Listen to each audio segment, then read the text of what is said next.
Hello, everybody. Download here. I had some time to spare, so I figured I might as well do a little stream. I felt like doing another one. It's gonna be a little bit of a shorter one, but well, we'll get there. So let me just open up everything we need. I have a couple of things on the agenda today that I want to figure out.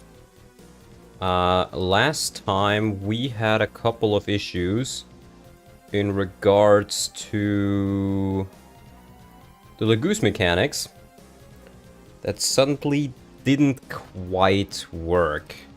However, I have kind of a solution for that. Kind of. And there's two things I can really do that I might just do. So this is my idea that Sal helped me figure out a little bit. Laguz start transformed, I was always going to do this, but lose 5 gauge every turn. They do not lose gauge from combat upon reaching... Yeah, they don't lose gauge from combat. Upon reaching 0 gauge and untransforming, Laguz can only use a Laguz stone to transform again, but can use Olivy grass to keep up their gauge. Laguz no longer double their stats, but gain fixed bonuses based on strike rank. Usage and availability of Laguz stones will be increased. Hello, Norian. Hello, Abyssal Dragon. So, since I couldn't quite just get it to work like in FE9 without going through a lot of more hoops and coding I can't really do. So, this is how I'm gonna do them, and I'm not 100% sure on this.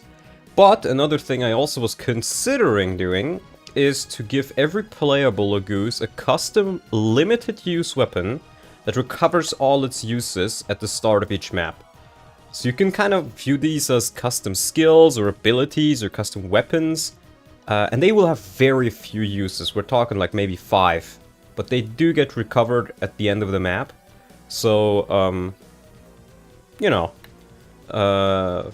and these, I can't level these off of strike rank, but I can level them off of level. So I could say like, hey, if you reach level 20, you get your first custom ability, let's say. And if you get level 30, you get it upgraded or something.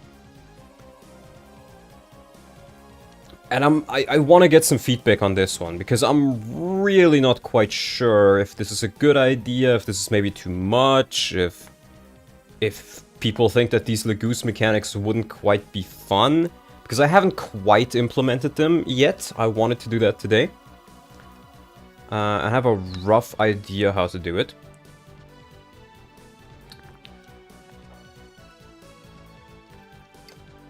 How's it going? It's going alright. Now, as I said, this stream will be a little bit shorter, because we will be recording Iron Emblem later today. So, that's quite nice. Anyways, I can quickly show you the ideas for the special weapons I had. You can read them right here. For Voluk, he just gets 10 luck, so he's a little bit more avoid. Nyla gets a small buff if next to Raphael. Vika can attack from range using wind magic, but again, very low uses and everything. You can kind of, I mean, ideally I would want to give Vika like more different cards, but I can't really do that. So what I can do instead is I can give her a limited wind attack that she recovers every chapter. Smang's finally doing more Iron Emblem, yes, and we also already recorded a little bit of something else today that you'll eventually see. For Muwarim, I'm not quite sure on this one yet. It just makes him a little bit more tanky. You can kind of see this as like a tanking stance. Morty can smite enemies after combat. Lev can deal effective damage against Bjork, but this one will probably be very limited, because it's very strong. Neolucci gets more crit. He will be the crit raven. I don't have anything for the Herons. I was considering letting them use magic. Like, one of them gets wind, the other gets fire, and the last one gets thunder, for example. but having them be very limited use so they can sometimes defend themselves a little bit, which would kinda work like cards again, but I'm not quite sure. They're generally not going to be able to defend themselves, and not much. Dante from Devil May Cry where? Dante from Devil May Cry here, featuring him. See, he's right here. Then for Kiza, we have him poisoning enemies, and I want to increase poison damage, so it actually, you know, has a use. And this one will probably have either okay stats or a lot of uses. Liar will be able to use Brave Fangs, but their damage will be rather low. Renolf can deal effective damage. Oh wait, I didn't change the description here. It should be armors and mounts. Or cavaliers, mounts, yeah, whatever mounts works, I know what I'm talking about. So he has like a rapier nail. Yanaf and Olki are both, well, Yanaf is good against Pegasi and birds, and Olki is good against wyverns and dragons. Skrimir gets essentially Fury. Naizala gets a buff of Lianis next to him. Kesda can deal effective damage against Laguz. Gifka adds con to attack damage. This was... the numbers are not final yet, but I thought it would be pretty cool since he's pretty big. Tibarn gets a buff of Racinus nearby. And Kai Negis, that's his Japanese name according to the internal files, just gets Nullify. So we can use it somewhat defensively. I am not quite happy with this one either, but... you know, these are all going to be low use, and hopefully they'll be rather fun. And I'm still not 100% on these special weapons, but I think they could make the Laguz a little bit more interesting.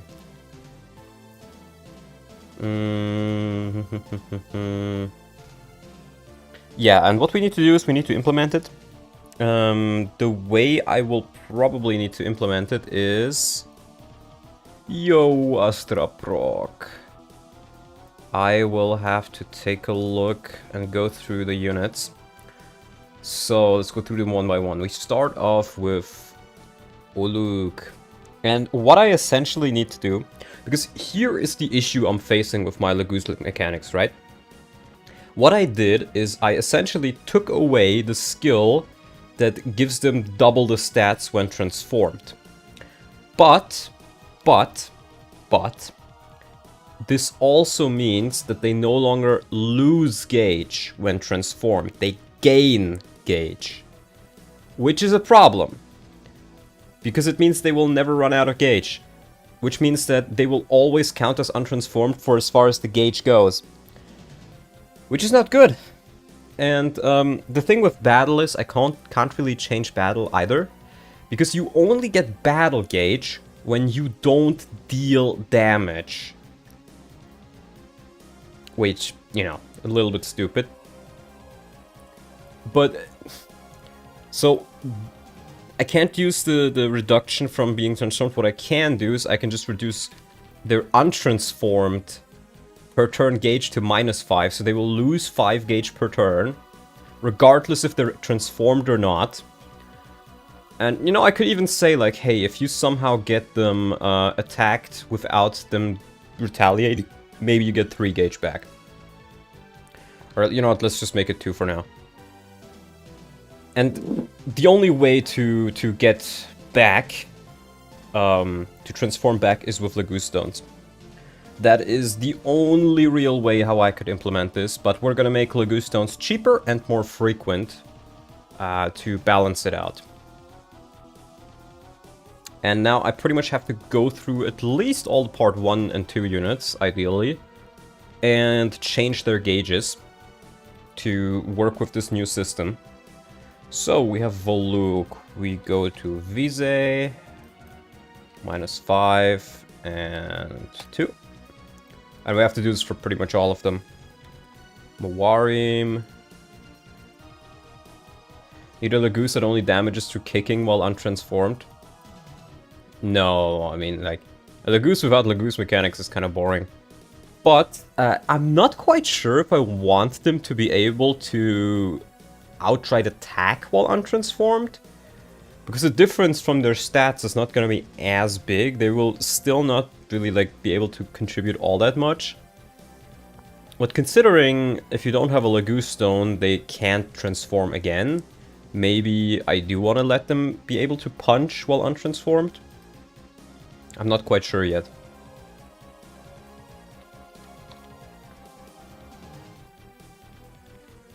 So Nyla, Raphael. And then we're in part 2 where we get Morty. And Ref. -5, 2. And then we get Nealucci. I can maybe fiddle around with these numbers somewhat too, but untransformed Laguz gain more XP if they kill somehow in base game, right? Yes, and the reason for that is, if they are transformed, the game essentially counts them as being promoted. It's a little bit more complicated than that, but essentially that's how it works. Which, by the way, is another issue I will have to solve, but I can relatively easily. So, yeah. Liane. Yeah, that should be all of the part 2 units. So, the issue with the experience gains I will face is I have removed the Lycanthrope skill from the transformed classes, which means that they no longer count as promoted when they attack. I can just give them like the tier 2 promoted class thing, which I think should probably be fine. Let's just give that to them right now, actually. I think, yeah, higher is what it's called. SID higher. This is essentially a hidden skill that decreases their experience gains. And what we gotta do is, I think this is the transformed one. Yeah, it has more con. This is the transformed one. So we're gonna add that in here. This will essentially mean while they're... Honestly though, maybe I just don't give it to the Herons, now that I think about it, because the Herons really don't need it.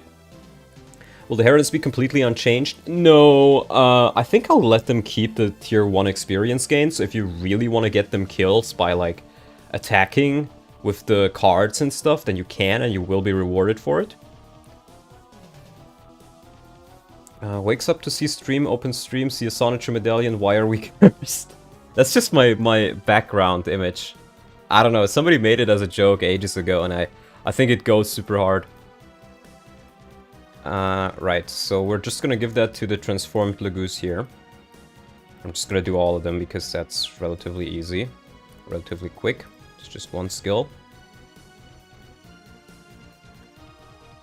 And I'm unsure if I should change this. I probably can. Like, I could say, hey, if you reach level 25, you count as tier 3, and then you get lower experience gains.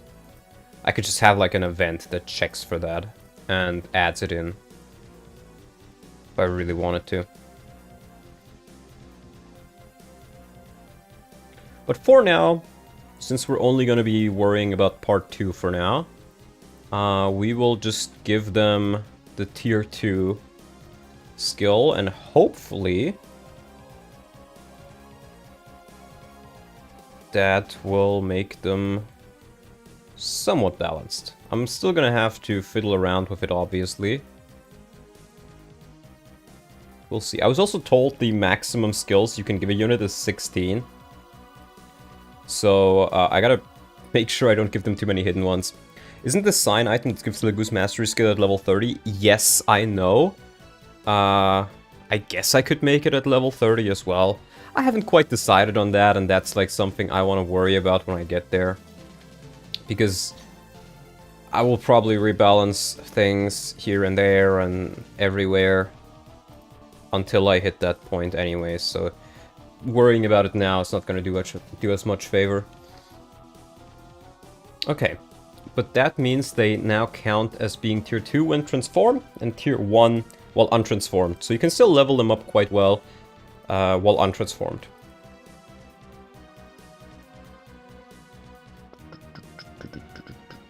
I can also change the Satori sign. In fact, what I can also even do is I can change the Satori sign skill for non-Laguz units. So you can essentially use the Satori sign like a occult scroll from Path of Radiance.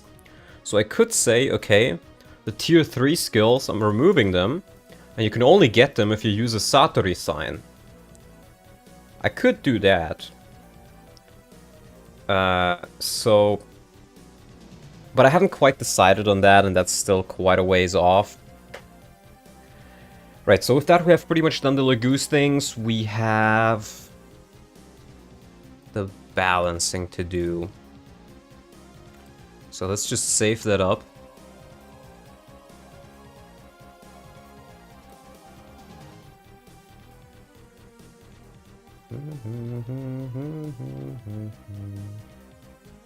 Hold on, I'm just gonna do Windows on my second monitor, and we're gonna take a look at this.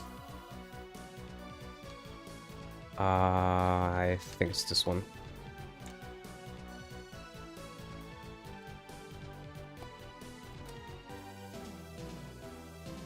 Alright. Hello, Yamil. Right. I think I should probably add a deployment slot on this map too. I don't want the player to be constrained in who they can bring this early. But let's check the Laguz stuff first. Okay, he untransformed. But he can't shift. And he does get the stat bonus.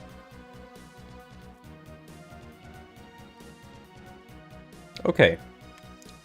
So it kind of works like intended. Does he just untransform? Does he lose gauge? That's going to be the important bit. Yeah, we're just going to scroll through this. I don't really care. This is just for testing. Because theoretically he should lose 5 gauge now. And as you can see, his performance is still rather similar to how he normally does. I think he might be a little bit weaker, but I tried to keep him mostly the same.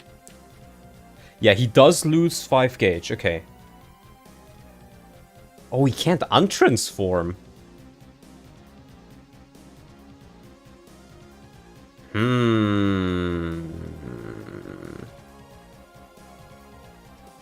I'm not sure I like that.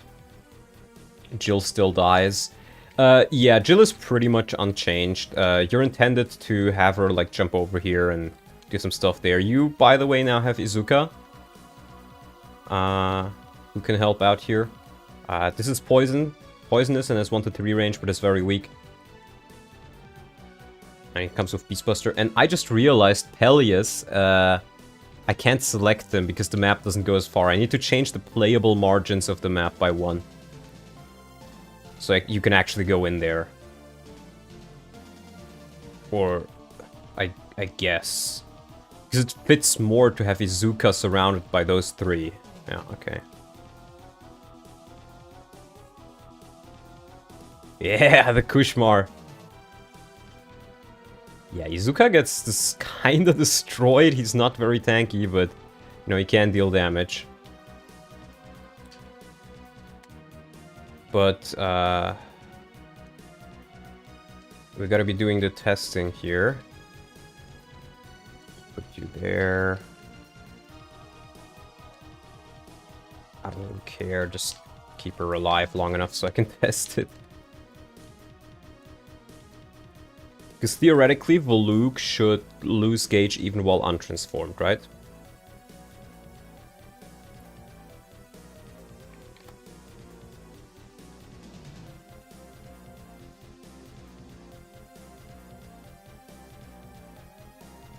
I think Voluk's probably just gonna die.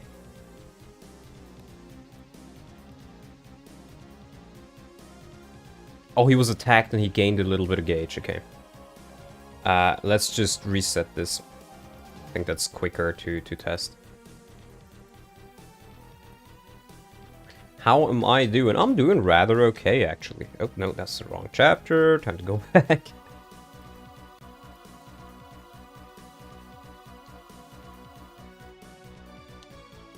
Hoping to get a couple more donations this stream. Because God knows I can use them. Right, so theoretically, while untransformed, he should still lose gauge. And we'll see if that is actually the case. Yeah, they're just automatically blue. I think it's much more fun to play than having them be green. I did already balance this chapter, but I balanced it around not having Izuka and Peleus. And not having Haveti.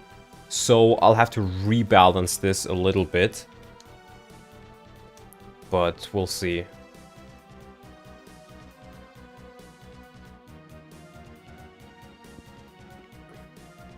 Good job, Eliana.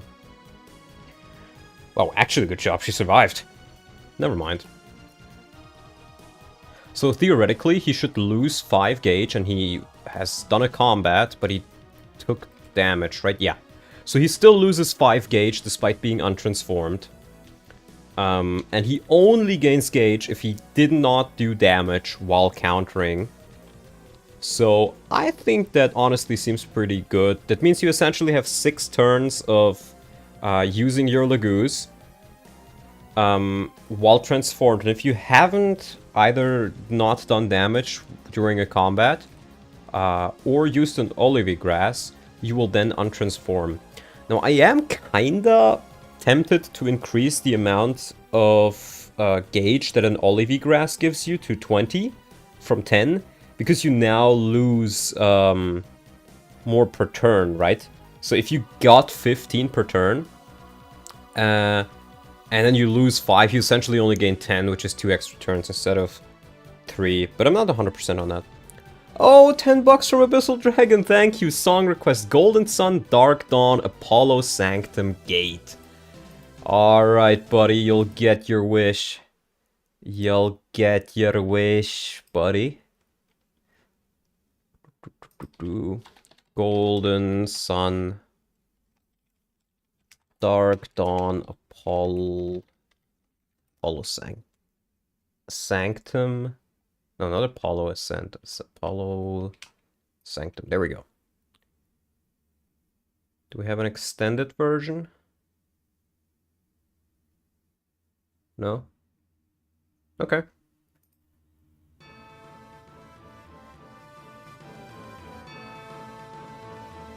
Nice. Thanks for the 10 bucks, man, Abyssal Dragon. I really enjoy it. Really kind of need it right now. Yeah, so the mechanics seem to work, which means we can now actually continue balancing this chapter. I don't think he should be level 14. I think I messed up his level there a little bit. Wazekaka. Let's take a look at that. Yeah, I think he was a level 1. I made him a sage from a mage. And I haven't really adjusted his level, I think. Let's take a look at that. No, it's the wrong map. It's this one. Midori. No, Teki is what it was. Wazekaka. Yeah, he should be level 6. I just need to adjust this to level 6. There we go. I like his name. That is his original Japanese name. I think in the other versions he's called Wistan. But Wazekaka is such a funny name, I just had to include it. Wait, they all have Thunder Affinity up there? That's neat. Do they? Oh, they do, I guess. Yeah, we also need to change the playable margins of this map. Which does mean... it's either that or I change Peleus' position.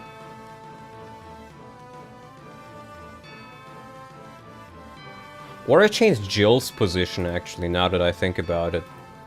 Let's consider that, because I'm not quite sure if increasing the playable margins... I could increase them by 1. It would be fine. But... spawn Jill... oh, that's just for the cutscene, okay. But if I do that... Actually, there's nothing really speaking against it, is there? And the tiles do have tile data. So you know what? Sure, let's do that. I can show you guys how to do that.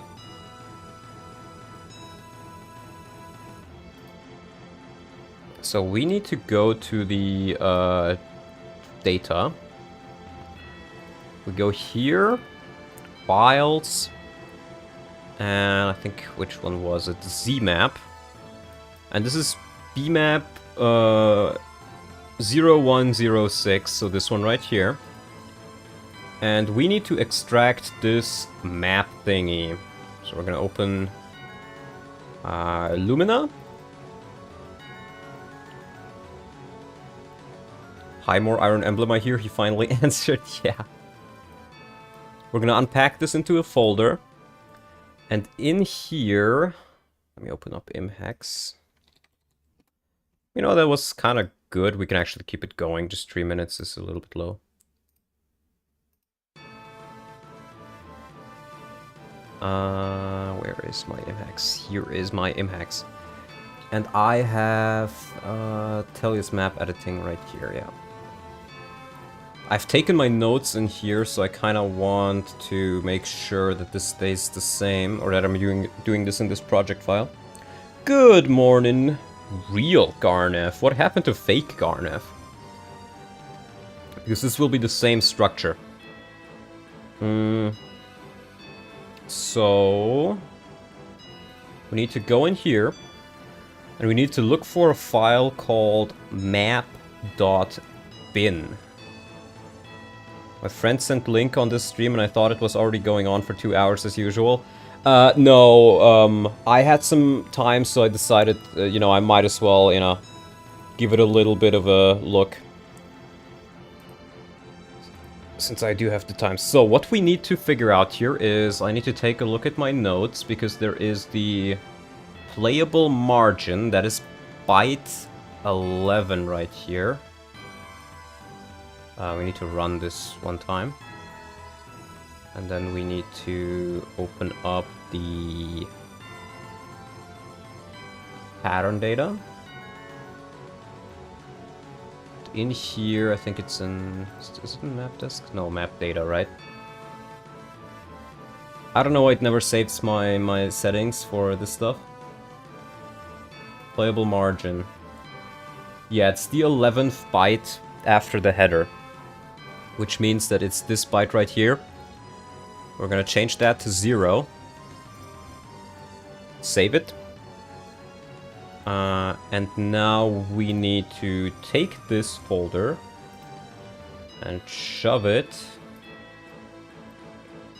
back into Lumina, not Lutris. What's a bin file even? A bin file is a collection of data? I don't know. There's several things that use bin files, that's all I know. But now we're gonna repack this map folder. You don't need to delete or rename the original one here. If you insert it in, it will recompress it. And if there is a file already with the same name, which is map.cmp, it will just overwrite that. So now that we have done that, we can give it a look and see if it worked.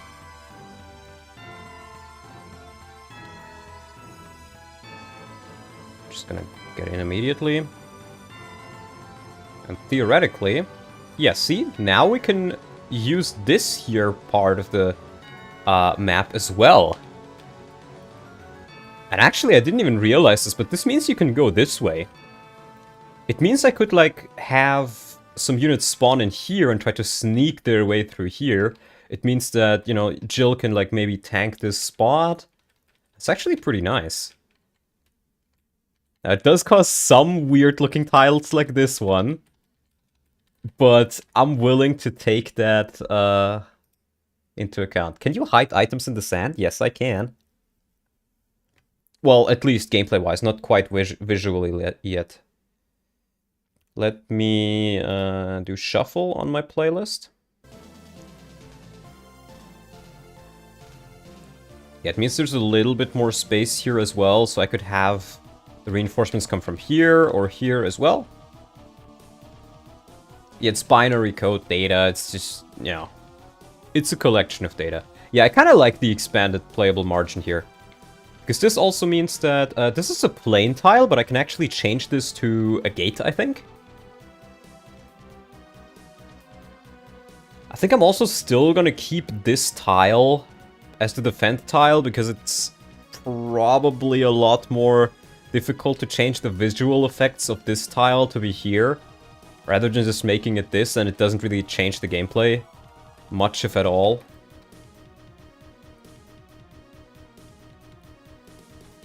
But yeah, we can use Peleus here now. I haven't quite taken a look at him. Might be a little bit underpowered, actually.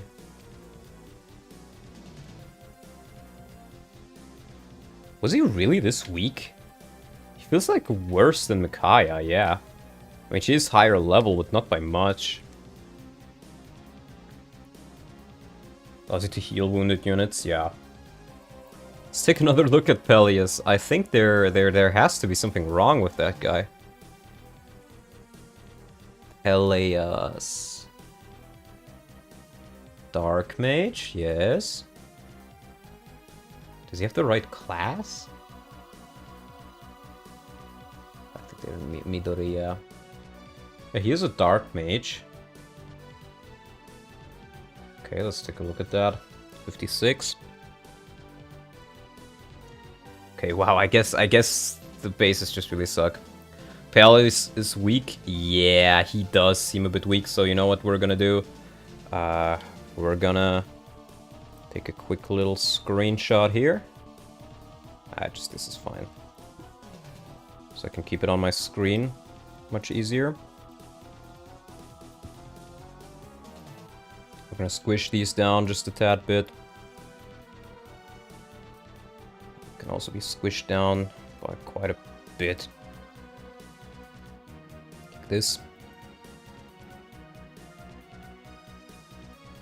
Now, normally I work with my two screens, but I want you guys to be able to see what I'm doing here. Okay, I can probably do a little bit more here. A little bit more there. And then it kind of fits. The humble Peleus. Man, Sophia sucks. I bet they'll never make a Dark Mage this bad again. This track on the background sounds like something from old Mold Combat games. It's from Castlevania Portrait of Ruin. Victorian Fear. But you know, if you guys have any music suggestions, go ahead. Send them over. So, he does have Miracle, and his luck is rather good, I guess. Even though his growth is not super good. Smellius. So true. He is level 8. We could increase his level a bit as well, but I think he definitely needs a little bit more HP. Maybe something like 20... 26? Yeah, let's do 25 maybe for now. 7 strength is fine, he doesn't really get weighed down by that. Peleus should get a new haircut on promotion. The issue is I can't change his model, like in battle. I can only change the texture of it, so I can't really do that, but I wouldn't be opposed to stuff like that otherwise. Let's increase his strength by 1 as well, why not? Right, his magic is sitting at 11. Well, he is kind of going to be a very offensive unit, as you can tell. Lots of speed and magic.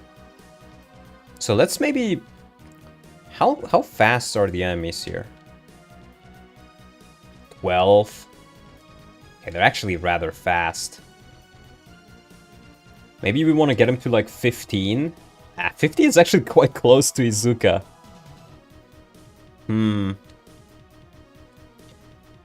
15 is too high, I think. But I guess we can do like 13.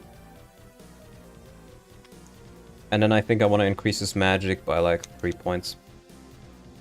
I feel like Peleus being available this early already makes him better than base Peleus. Pretty much. We can keep his skill the same. We can keep his luck the same. He does have rather good defense, so, you know, let's give him 2 more points in that. And then his res, let's give him 1 more point in that. What's up, Califer? We're currently taking a look at Peleus. He's level 8, he still has plenty of time to grow. I think with this, his stats should be fine. Same with Izuka. Izuka is promoted. Might have a little bit too much luck there, honestly. We'll see. But I think Izuka is honestly fine. Like, he can barely take 2 hits from some of these guys, which is honestly all he really needs to do. In fact, he gets a Thunder from the map. Yeah, all of these 3 get Thunder, funnily enough, so that's kind of nice, I guess. And that helps him a little bit, and I think his... I guess these guys are just not very accurate. Because that dodge rate is actually kind of okay. But he deals pretty nice damage, and Peleus will deal a little bit more damage. His hit rates are a little bit iffy, actually. Maybe I'll have Peleus start with the worm instead. Mage effective weapon for Peleus. Honestly, it would help him level. I already have a mage effective weapon, it's just not on Peleus. The Kushmar. So yeah, we can give that to Peleus. That does mean I need to give him C rank in Dark Tomes, which I'm fine with. When he promotes to Sage, will he get Thunder Magic or for fun Light Magic? Just give him Adept and phone it in. No, he has Miracle. I think I can probably make him work rather well. He becomes a Dark Sage on promo. Which they get... I think he gets Staves immediately, that's what it was. Yeah. He gets Staves at tier 2, while the other Sages do not. So he has a little bit of a unique thing going for him that way. Song request, Hyrule Warriors, Silent Guardians. Thank you for the $5, Abyssal Dragon. That's very nice of you. So he can be you know, another healer if you really need him. Hyrule Warriors, Silent Guardians. Extended version, nice. Ooh, this one sounds kind of cool.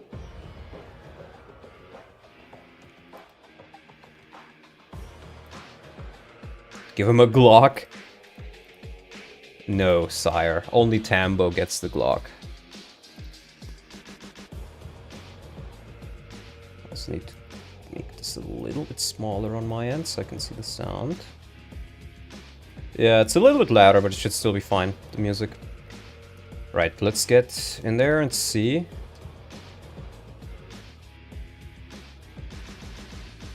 How he compares. So... he still gets 2 shot. But you know what? Honestly, it's fine. It's fine. With the Kushmar, he should be able to deal a good amount of damage at least. Jill is pretty much unchanged. I reduced her level by 2. And I gave her minus 20% strength growth. I do think she should be able to double these guys. I think I may have increased their speed a little bit too much. I don't think Toro Neo should necessarily be able to double them.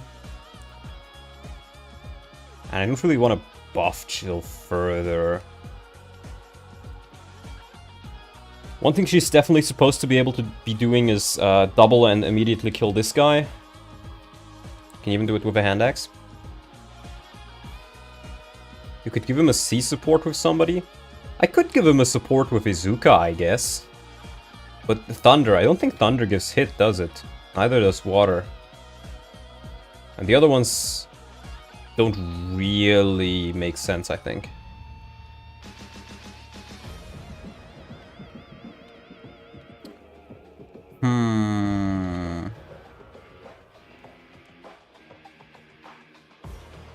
Oh, we can't use his... Oh, I haven't changed Toro Neo's class yet, so we also gotta do that.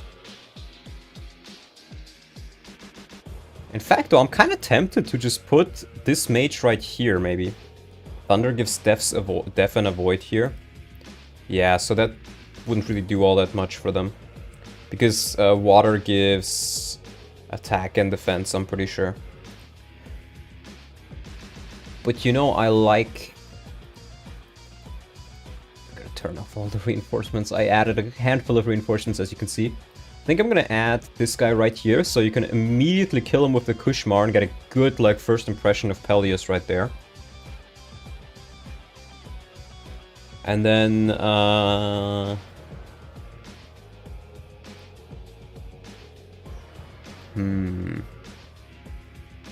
yes, correct as well. Peleus kills here, and my original idea was, oh, I can show off that, you know, Jill is not quite as strong, but she can still, like, catch off stragglers from behind. So you know what, maybe I'll add an additional enemy here. I do want a couple more of them. I gotta do it in the... Yeah, I'll just do it here. I gotta switch over then. I don't know why it keeps giving me this error whenever I try to change it right here, and then I gotta do it afterwards. So we're gonna copy this guy's data. Copy and paste. And importantly, we gotta change his bit flag.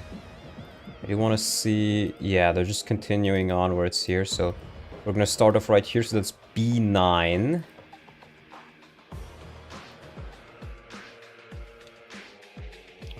B9. This is essentially a unique enemy thing. You can't have two units with the same second byte in the bit flag here, so you can view it kind of as a character slot.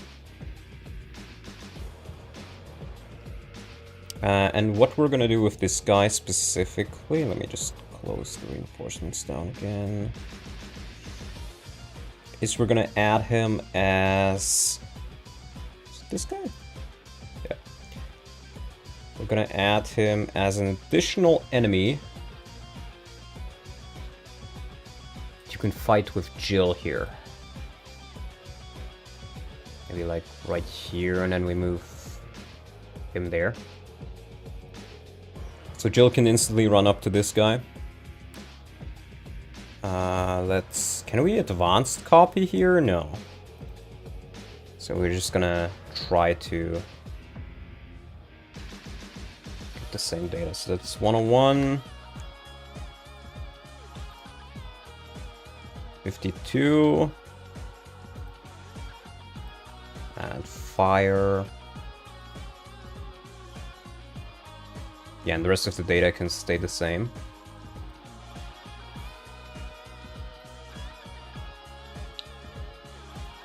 I think the last one is their AI, C9. I'm not quite sure what that does. Maybe start Peleus with a skill book? No. I don't think that's really necessary. The game, like, the stats are already gonna grow quite heavily. I can maybe get a droppable skill book somewhere. That would be fine, honestly. Where was it, Kaka? Oh, he's on that tile. Right, okay, reinforcements there. Yeah, he comes with his shine barrier. Let's take a look at the map further. So, we have the first turn right there then.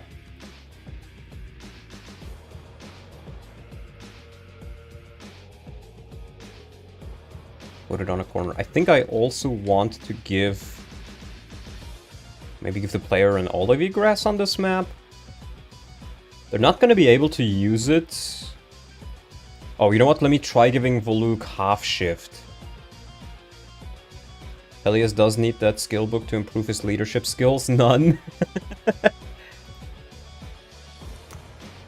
Yeah, what I probably need to be doing here, though, is I gotta take a look at...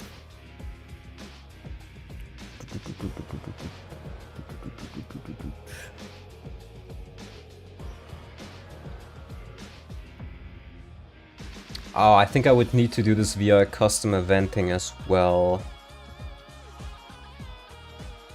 Because how I would need to do half shift is... I would essentially need to give him a dummy skill, which does nothing. And it says, if you have this skill and you're in this class, which is untransformed class, then you don't get half shift. And if you are transformed and you have the dummy skill, then you do get half shift. But maybe I'll just not give him a half shift because I don't think I can quite figure it out right now, so we're just gonna not care about it right now. Potential song request, Battle Brothers laying siege to Hammerburg. God bless. Thank you, Kirk Gregor, for the $5. God bless you. I love Battle Brothers, so you'll get that after this one. Yeah.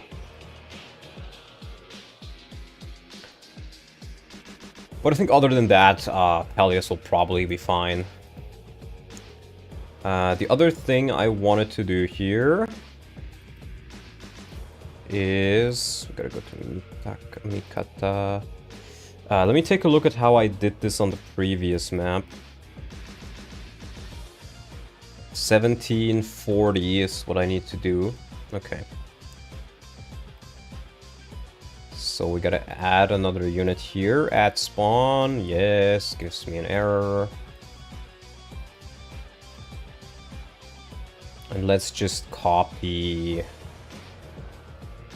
Mega, I guess. And we're gonna have Veti in here. And I guess his stats don't quite matter.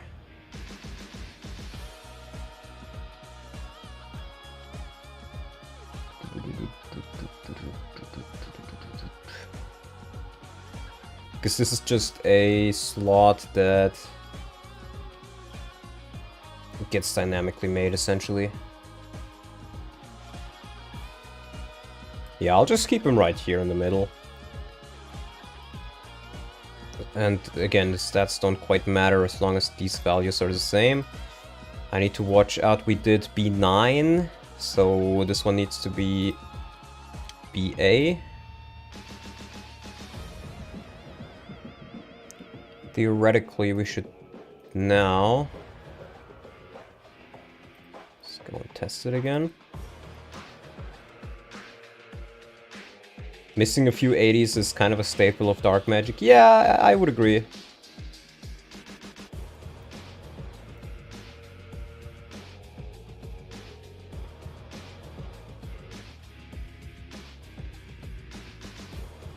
I think I should probably increase these guys'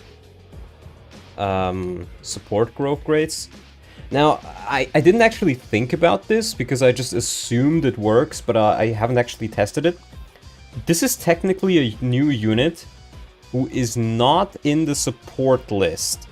So I'm not sure if Haveti can even support anybody right now. Or if I need to do further things for that. We're gonna have to see. You've been a Radiant Dawn fan for how long and you still don't put on the Wii wrist strap? I'm using the GameCube controller. I honestly didn't even know I was using a GameCube controller or emulating a GameCube controller for Radiant Dawn until like recently when I fiddled around a bit with it. I just think the GameCube controls for this game are easier. Yeah, I did get the Beastbuster skill, but there's no need for that.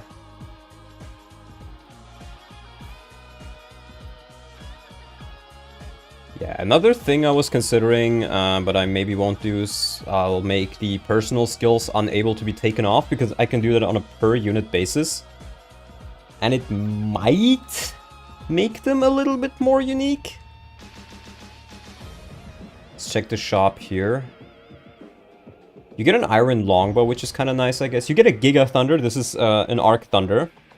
And as you can see, I didn't change its stats. I did change its value, though. It is now much more affordable. Same with the Martial Arts Scroll. These things used to be 8,000. I put them on 2,000. I want people to actually consider buying them, because I feel like the Arm Scrolls are the sort of things that you never really end up buying much in this game, especially not this early on. And if they're cheaper, it kind of encourages you to actually use them instead of just selling them. So I could get it right now, but even now, I'm really not sure what I could do with it. Is weapon forging any cheaper for tomes? Yes, since tomes are cheaper in general, it also affects their forging. Make a dark magic version Nosferatu as a bargain deal? I won't actually. I want to keep Nosferatu a light tome. I think it would be weird if both light and dark magic got a Nosferatu. Cocaineer in the secret shop. Hell yeah, Jester. Get the Cocaineer. So we need to test this chapter a couple of times.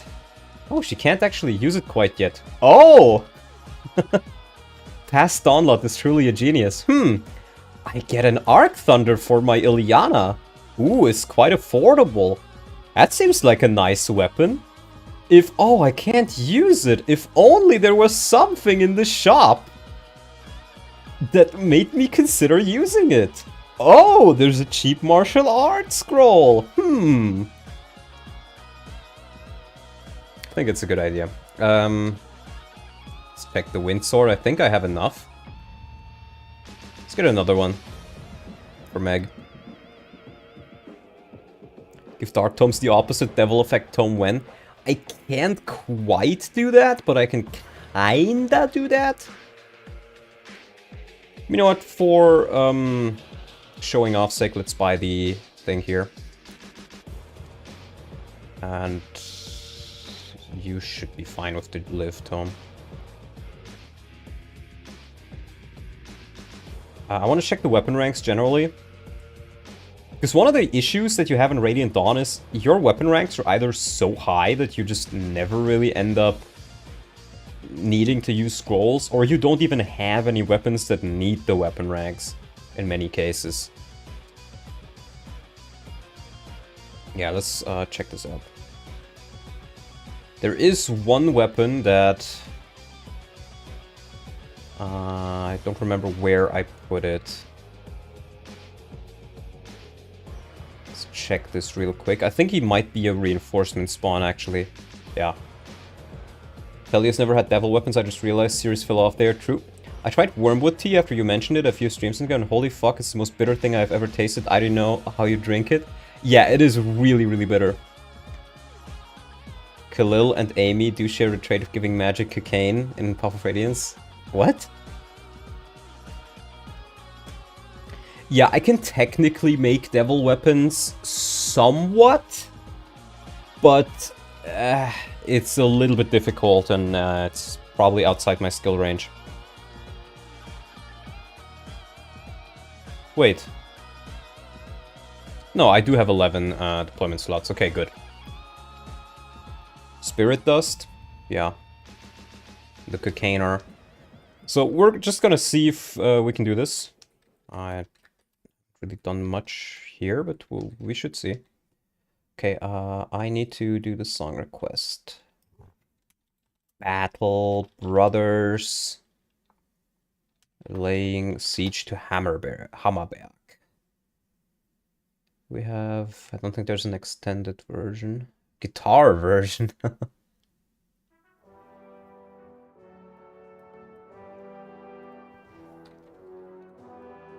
Yeah, so let's give this a go and see how the chapter feels right now. I don't know why he untransforms whenever the map starts. That's a bit weird.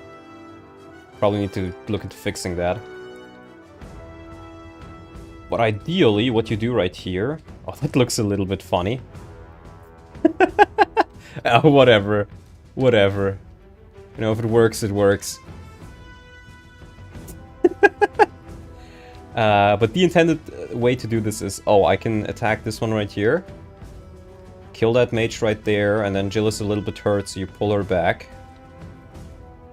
Then I guess you can... Yeah, see, I think this is a good first impression. You take a look at this and you're like, oh wow, that's a lot of damage. And, oh, I just realized I didn't fix Toroneo. Oh well, all that prep's gone away. But I want to make Toroneo a sword lance knight instead of a lance axe knight. A little bit also to just balance him out. Let's make that a little bit more quiet again. There we go. Zehark is, I think, mostly the same. He does come with a Storm Sword and a Bronze Sword now. I hope that will help him out a bit.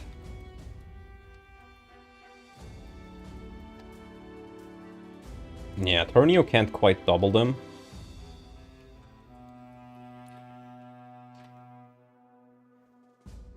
You can do this, and together they should be able to kill a unit here as well. I think we're just gonna continue testing here, and... Oh, actually, will they just jump on the defense point? Let's see. Shift.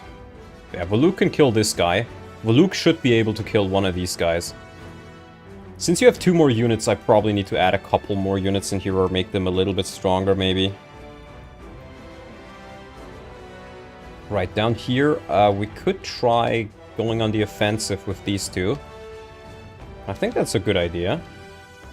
Oh, I didn't even use the Martial Scroll. It's so over, guys. Yeah, I wanted to check the other weapon ranks here of the units. I wanted to keep it for Leonardo, possibly. So we're gonna go in with Thunder. Soph is gonna grab the kill. And then you try advancing on this group here. Oh, Bowgun. Bowgun does pretty good damage. Wait. Looks a bit weird when he walks. Maybe it's just because I'm speeding it up. I think Meg has... Yeah, Meg has okay res. So you know what? Go ahead, Meg. Give it a go. Eddie...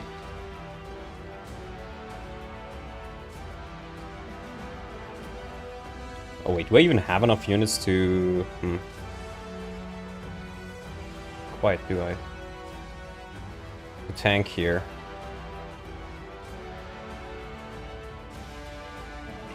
Brad can do it.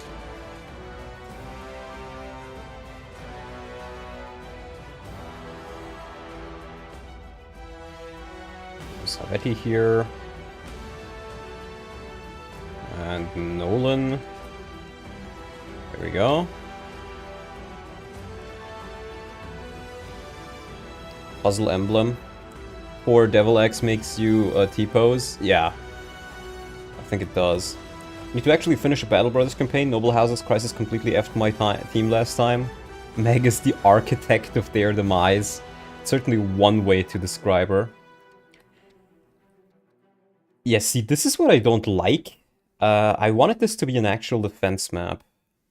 Meg is just a marshal with better speed at tier 3, right? Meg gets a PRF here, the Brightblade, and she is able to disarm enemies. So, there is that. Put on the next song here. Anderson Saga. Yeah. But as you can see, she can actually do a little bit here and there.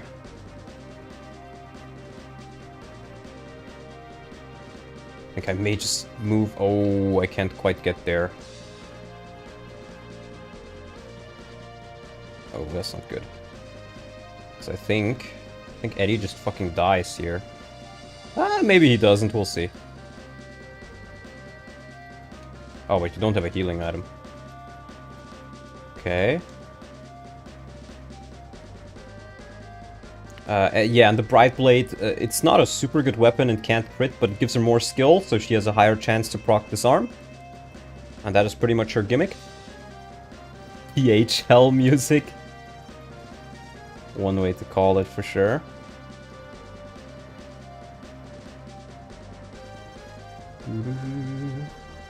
Okay, good job.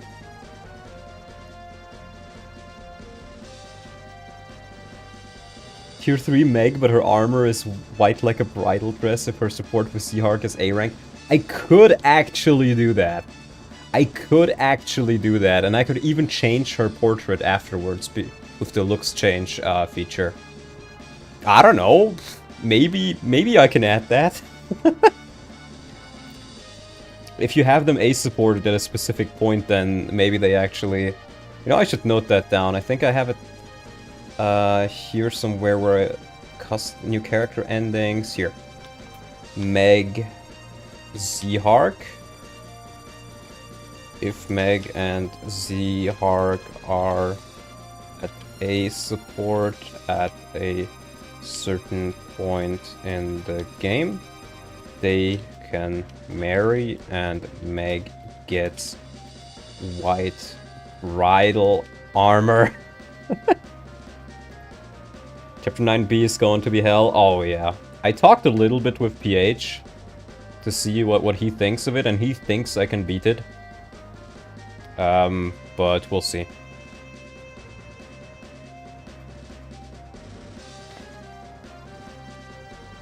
Yeah, so this used to be much more tight in how you needed to defend this. It's not quite as tight anymore, and I'm not quite sure I like that. Oh, wow. I guess the Kushmar is pretty heavy. I guess weight down by 4. Okay, so I'm gonna give him 1 more point of strength.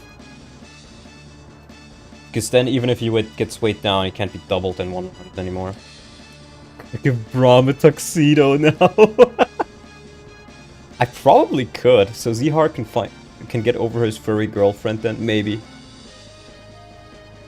If I can request a song live at Adrenaline Studio. Is that copyrighted? Does that have like vocals? Because if it has vocals, then I don't want to play it.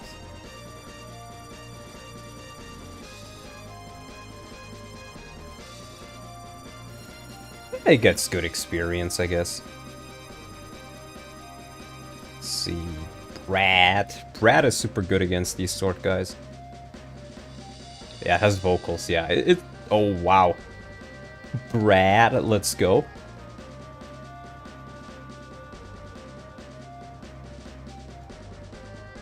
Now, I kind of forgot how exactly I balanced this chapter, which is honestly a good thing, because now I can kind of experience it like a blind player would. I guess Jill can move over here and heal. Aaron chats, they winning. Hell yeah, brother. Guess we can put you right here. Gonna in a little bit of knife damage. Yeah, I think this Shineberry used to be only stealable. I don't quite like that. So I just made it droppable. And I think there was a Master Seal here as well, but I may have either deleted it or put it on somebody else. Hell yeah, brother.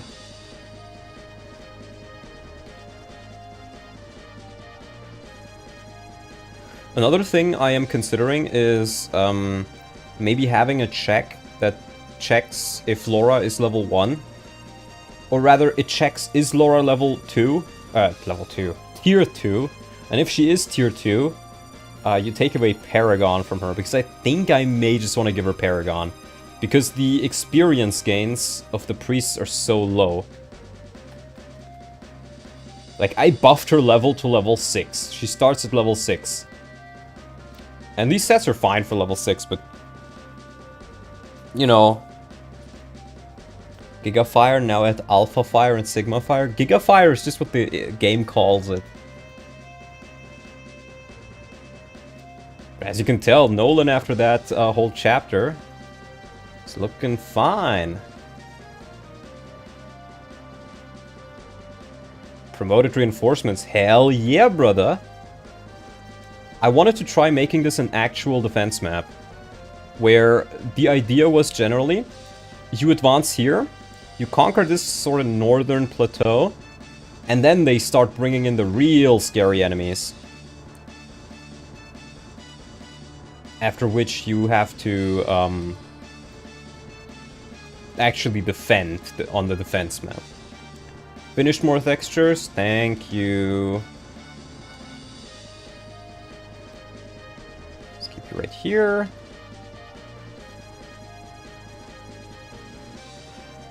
But I think it might be a little bit too easy now that I have more units. We can even do a heal hand here. There we go. Get some Mickey XP.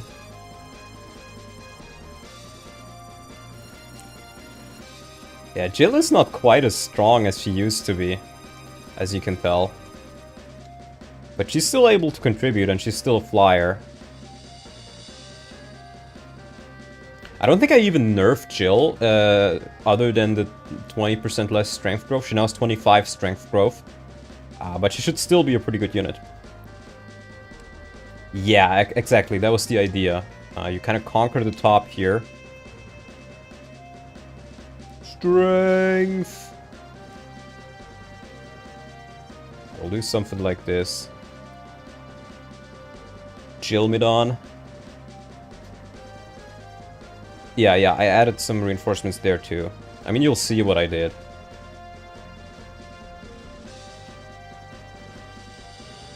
Skill. Oh wow, she actually got hit? Oh no. Okay. Still fine. Yeah, there's a couple reinforcements that are coming to get ya. I think Jill actually performs... Okay, she can take 2 of these guys at least. And I think Voluk can one-round them. So you could just give all of those kills to Voluk.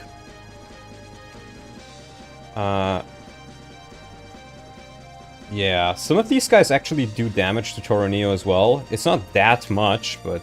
You know, Toronio is still a solid unit. Vala soldiers appearing out of air. So right now they just appear out of nowhere, but later on I would obviously have them like actually walk on the map. It just, you know, only when it's finalized. Jill being weaker makes people invest in other members of the squad. Yeah, I mean that was the idea. Absurd. Shine barrier. Now these guys, as you can see, they're not weak, but they're not like the strongest ever either. Do I have... I do have a vulnerary.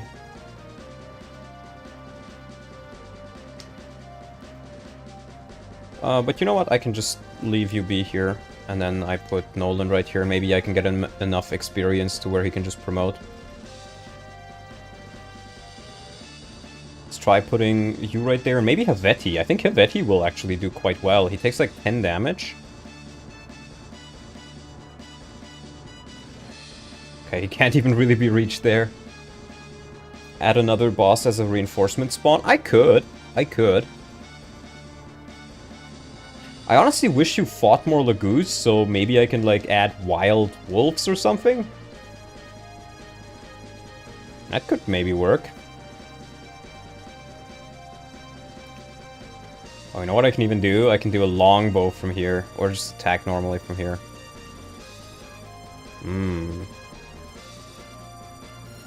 Wondering if the shoulder pads and helmet on Begnian warriors can be colored red too? Yes, they absolutely can. They absolutely can. And I could very well just do that, yeah. Yeah, Meg can deal with this guy.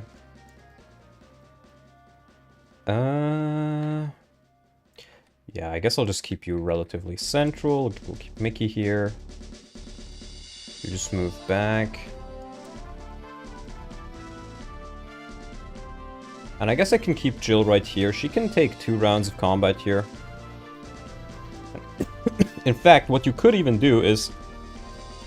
Actually, this is kind of a good idea. I can put Jill right here. And she can kind of, you know, put some pressure off. Move you back. Yeah, if I'm not gonna let him keep half shift, then I may just wanna...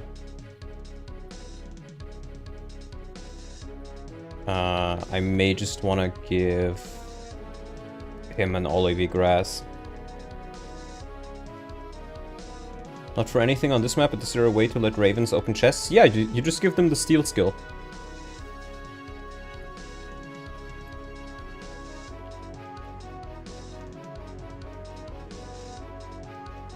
It's as shrimple as that. Who the hell is Helveti? He is the boss you fight I can show you right here.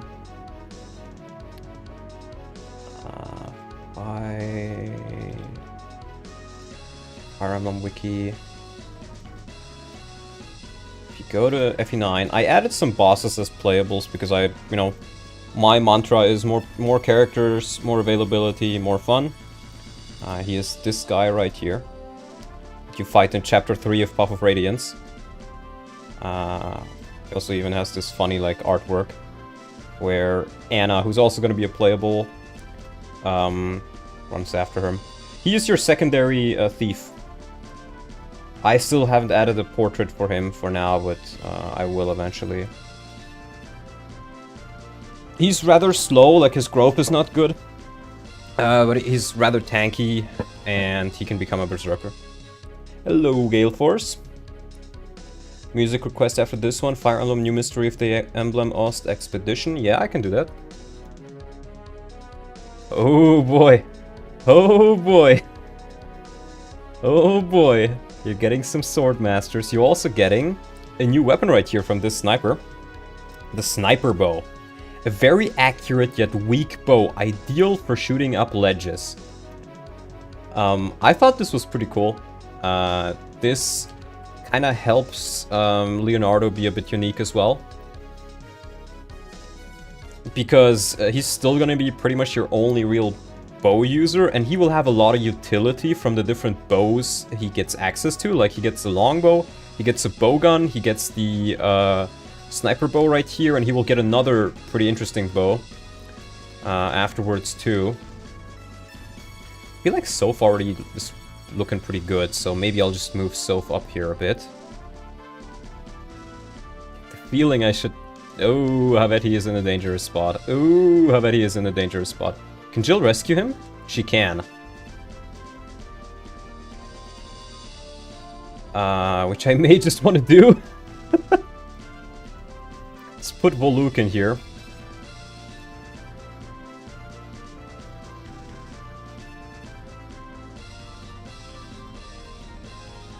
Yeah, I'll put him right here. I'll throw a hand axe and then I'll rescue him with Jill.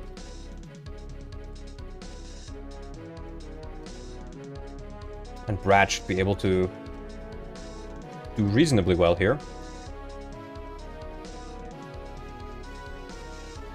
We'll swap him over to the Iron Lance again.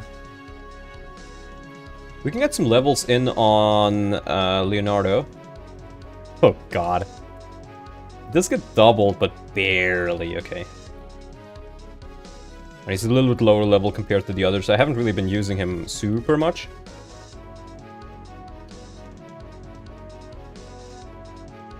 Still hear it as Letge, that video scarred the word permanently, true. Rip Cap Defense Leo, may we never see him again. Yeah, true. Let's use the Bright Blade. I think Meg takes a round of combat. Yeah, the sniper bow is not very strong, but it's quite accurate. In fact... No, I want to keep the rest here as is. Maybe I want to add a heavy spear on one of those guys. I think that can work. Though, being able to show off just how strong Toroneo still is also is probably not a bad idea. Now these guys can actually not reach right here, which is accidentally genius. Get a little bit more XP with you and kill off another enemy. Yeah, I can't select all ranges in this game, unfortunately. Just gonna shuffle around a little bit. Yeah.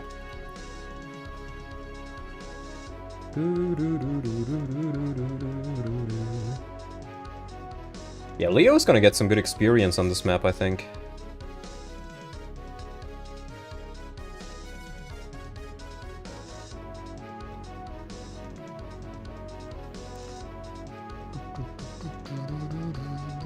Oh, nice. Wow, Nolan doubles him. He's gonna promote next level. Normal mode experience gains and higher enemy levels. There you go. They're actually bringing him into resolve range. That's cray-cray.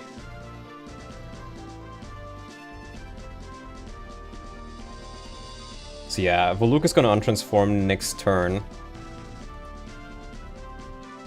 Let's see if we maybe can't get a kill for... on that side. First, let's worry about these guys. I can't really double them. Yeah, they're pretty fast, right? Yeah. I can kill one of them with Micaiah, I think.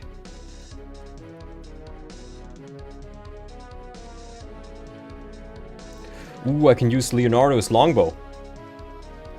Yeah.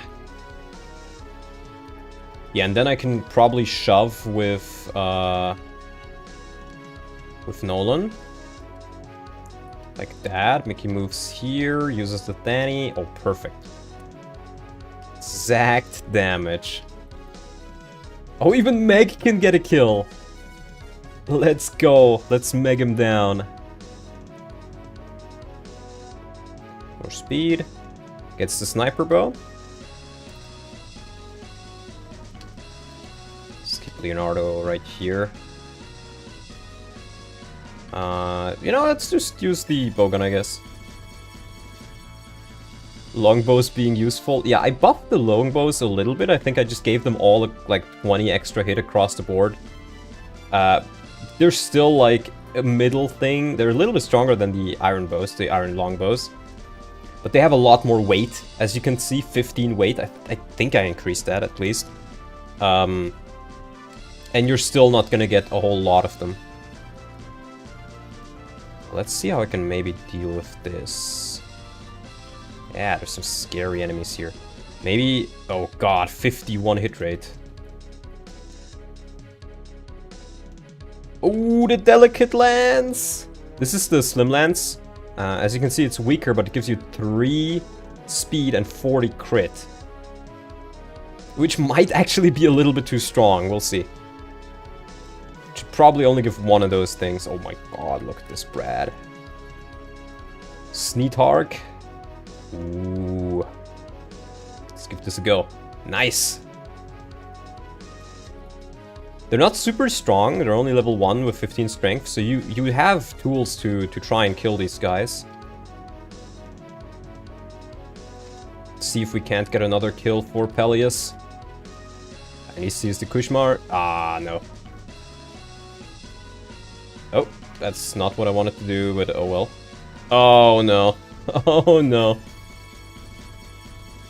Oh right! He acts as a lance user now! Right! Wolves are lance, count as lances now. Nice level. And next turn he will untransform. Honestly, it means you get 2 turns where he's untransformed.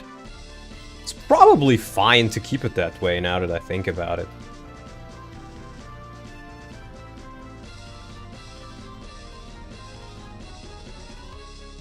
Need a hand, misses. The goose weapon triangle? Yeah, they're included in it now. Oh boy! You thought you were done? You get Pegasus Knights with the delicate lances. These guys are pretty much not very scary to most of your units, but 2 units that have less than 12 defense, like say Ileana. This guy can almost double my Ileana. He does 5 damage, but he has 40 crits, so if my Ileana had just like 1 less speed, he could 1-round her.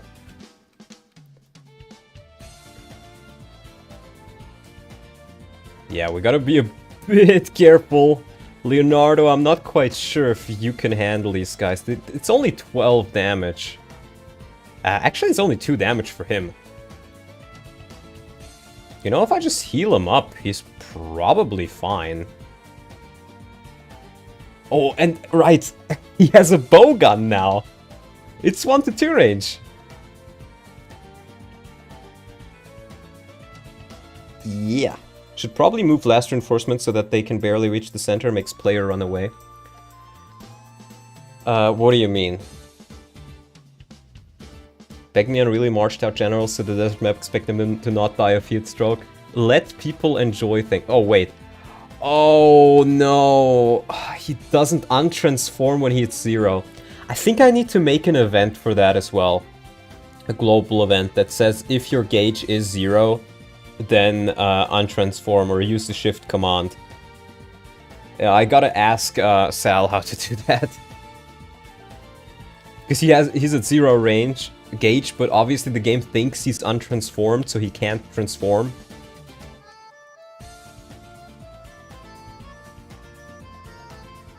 Actually useful card.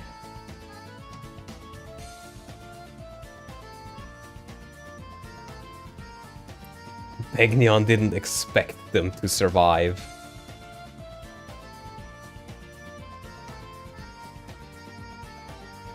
See if Jill can get a kill. No, sire. Maybe Helvetii? No, sire. Do Volok's stats remain the same? So the intention is stats no longer get doubled. They get a fixed buff based on your strike rank. So you have transformation bonuses, a little bit akin to how Puff of Radiance does it. But he's supposed to untransform now. It's just I need to go through some extra eventing to make that happen. Would insert the route kill boss as win objectives be good? On this map, I don't think so. Yeah, on this map, I don't think so. On most maps, sure. Okay, he does have a vulnerary. Gotta use that here. Can even keep Jill right here. Laura needs to move. And Meg can go right there. So Meg can protect Laura a little bit here. You know, sure, I'll use the Bright Blade. Maybe I can steal something next turn.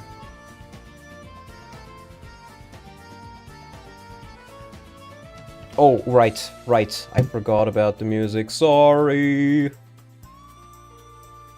Huh? Pause, there we go. Fire Emblem. New Mystery of the Emblem. Expedition.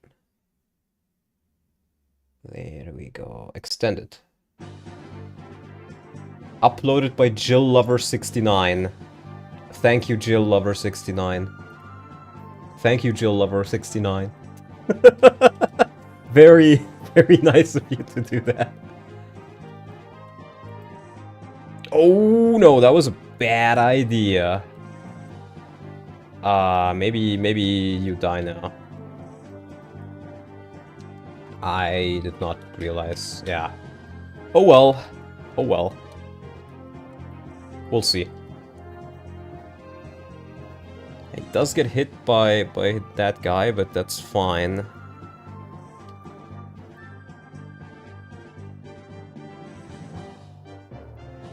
Bowgun, my beloved. Bowgun, my beloved. Oh right, I put the Master Seal you get on this guy right here. Okay. Yeah. That was a crit against Eddie, I think. Oh, okay, that could have been a dead Micaiah. No, both of them would need to hit. Or crit, rather.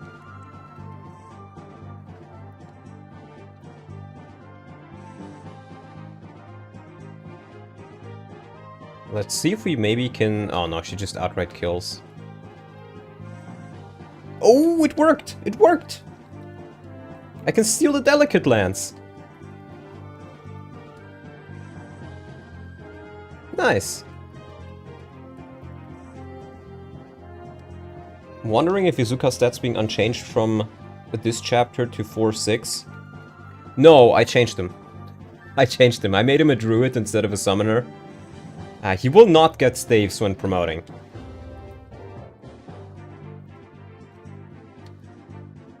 There we go.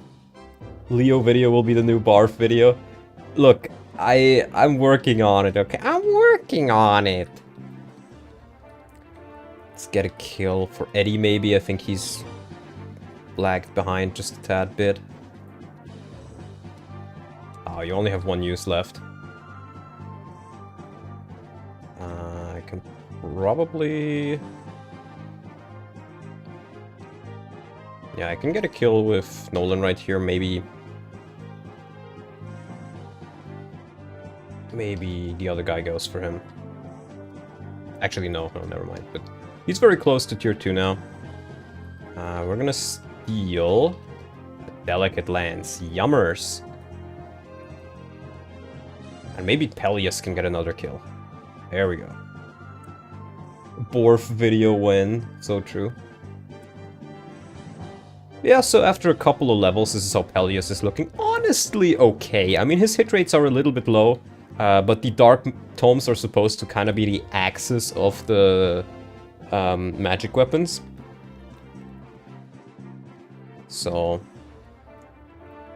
let's do a little bit more healing.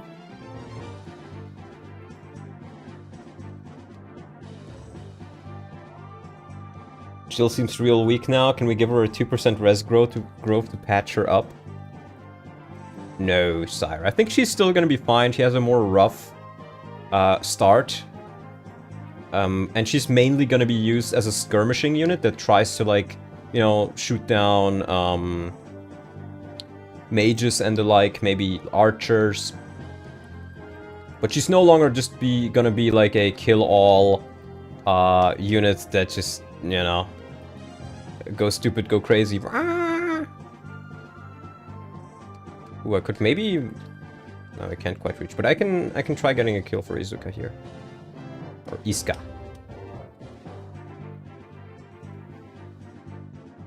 Can we color her hair darker shade of turquoise and give her a bow? No.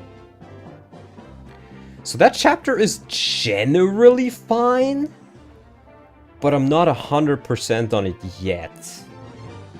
I just realized that civilian Jill that we see there, we can probably use that for, like, untransformed Laguz stuff. Jagan, oh, I mean Dawnlot. Baron is possible, armor with tome. Can I give a Armor Knight a tome and he can attack with it? Yes. Will the animations look weird? Also, yes. There might be a way to make it properly work, but what happens right now is when a magic effect should appear, it essentially tries to give it a projectile, which there isn't. It's a long, convoluted list, but it just looks like he's like raising his hand like in the javelin animation, and then points it at the enemy, which kind of looks cool, but then he just takes like 20 hit effects, as if he's hit 20 times at once, and it completely lags the game out. Would be a Baron in-game anyways. Good point. Now, I do need to play this chapter again, but Stornio's class will be a bit borked.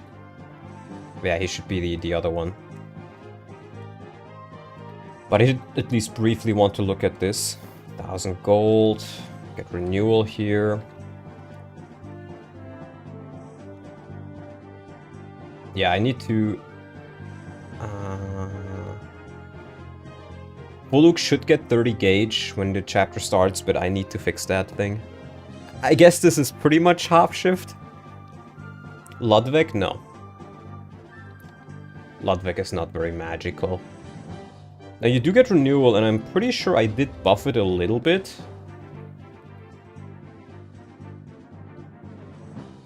One thing I'm also considering is maybe I should... I buffed the capacity of Leonardo, of the Archer, so he can immediately use Beastbuster.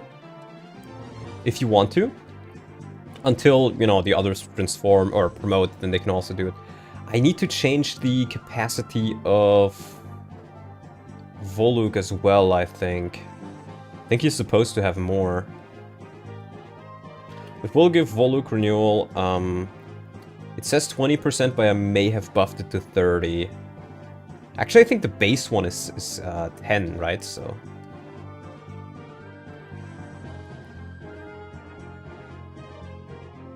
Yeah.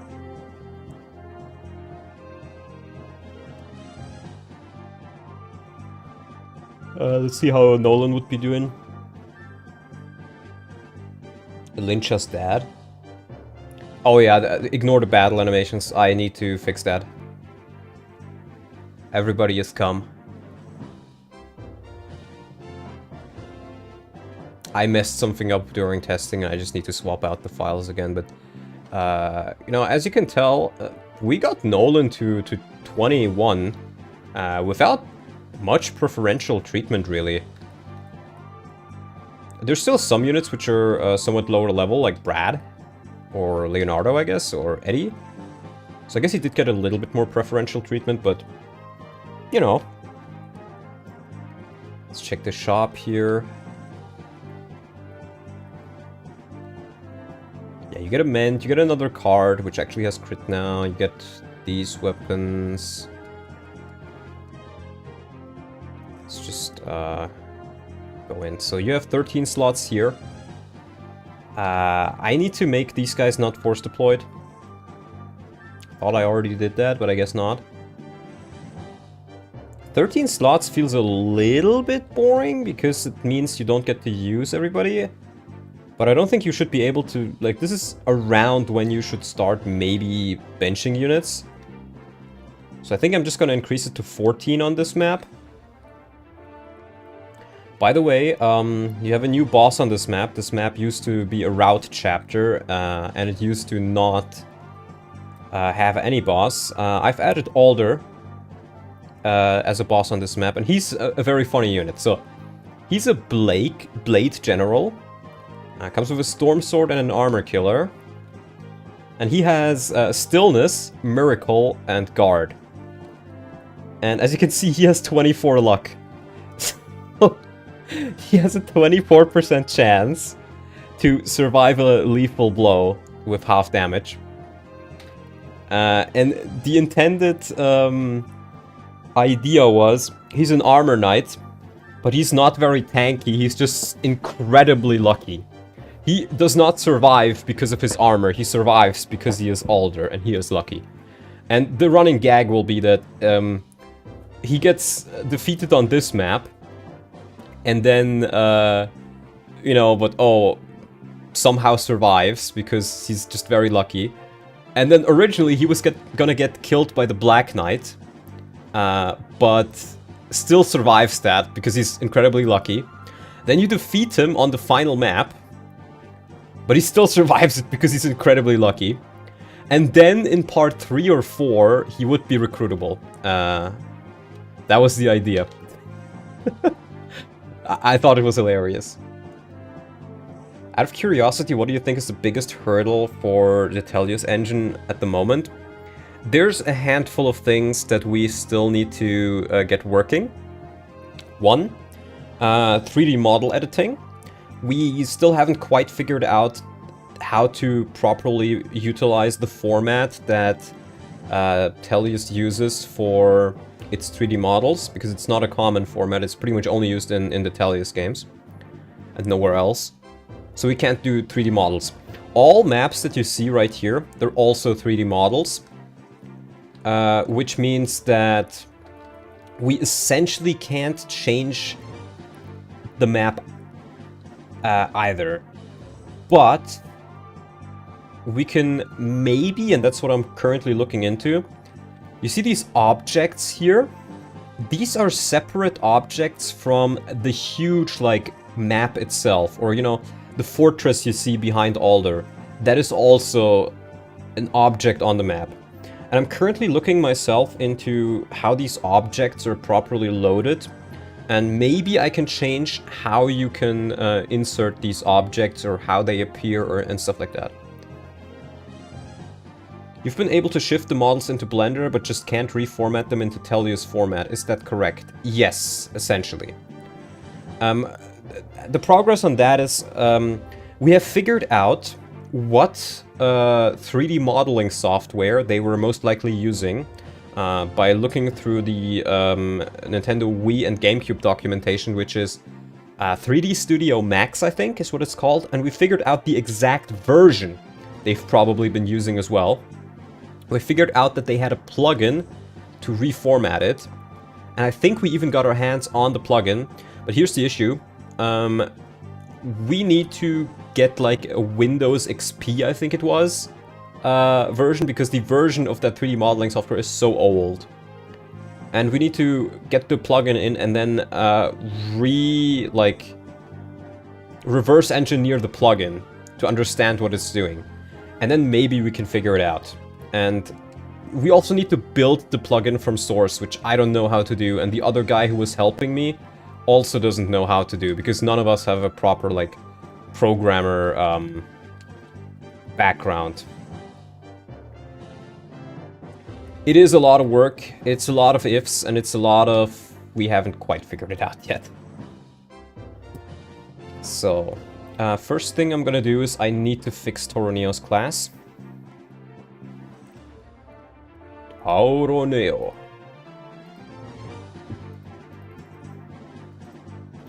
I need to take a look. Is it just Glory Do? Oh, that's Knights now. Great Knight. Where's the... here. Glory Knight is Lance's Axes. This is Axes and Swords. Yeah, Blade Duke. This is what we want right here. He should be a Blade Duke. This is the female one that Meg uses. So, his class should be 33. Yeah, 33. And his weapon ranks need to be changed as well. It should be S rank in swords, A rank in lances, and no rank in axes, because he no longer has them.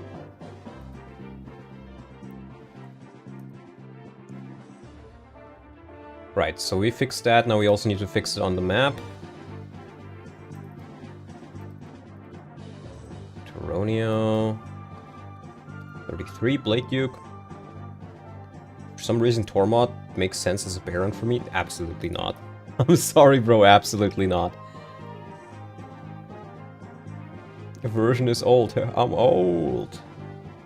And also, we've not been able to load the models into Blender directly. We've been able to reformat the models in other formats that don't get translated 100%, but enough to where you can see them. Is there a guide how to change things like survive turn count or the amount of kills needed in 3 endgame? There is no guide for it, but you can ask around on Sal's server and you will probably get an answer. Let's do this one. Holy War. Because Arvis is being talked about, might as well. It was in my recommendation. There is no tutorial as far as I know, but you can ask on the server. And I can briefly show you where you need to look. You need to go into the scripts for chapter data right here in Paragon. And then for 315, which is the final map, for example, let's take a look at that. You want to look for something called GF Complete. You can hit Control F to search for stuff in the script editor. And GF Complete is the term that the game uses to to essentially say, okay, the chapter is finished, continue with the ending of the chapter. So you take a look at this and you see this. I think this is a debug event. You will see this one in every chapter. It essentially says on turn 1 player phase, if a certain button is pressed, finish the chapter. But we haven't figured out debug mode yet.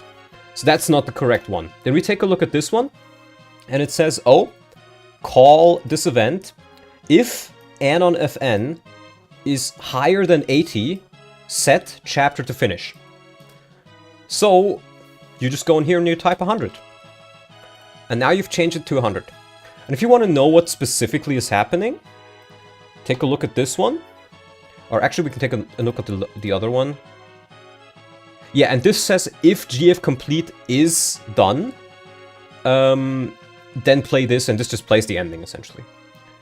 But we can also take a look at, as you can tell, it calls for Anon FN here. Anon FN is pretty much just a flag, or like, yeah.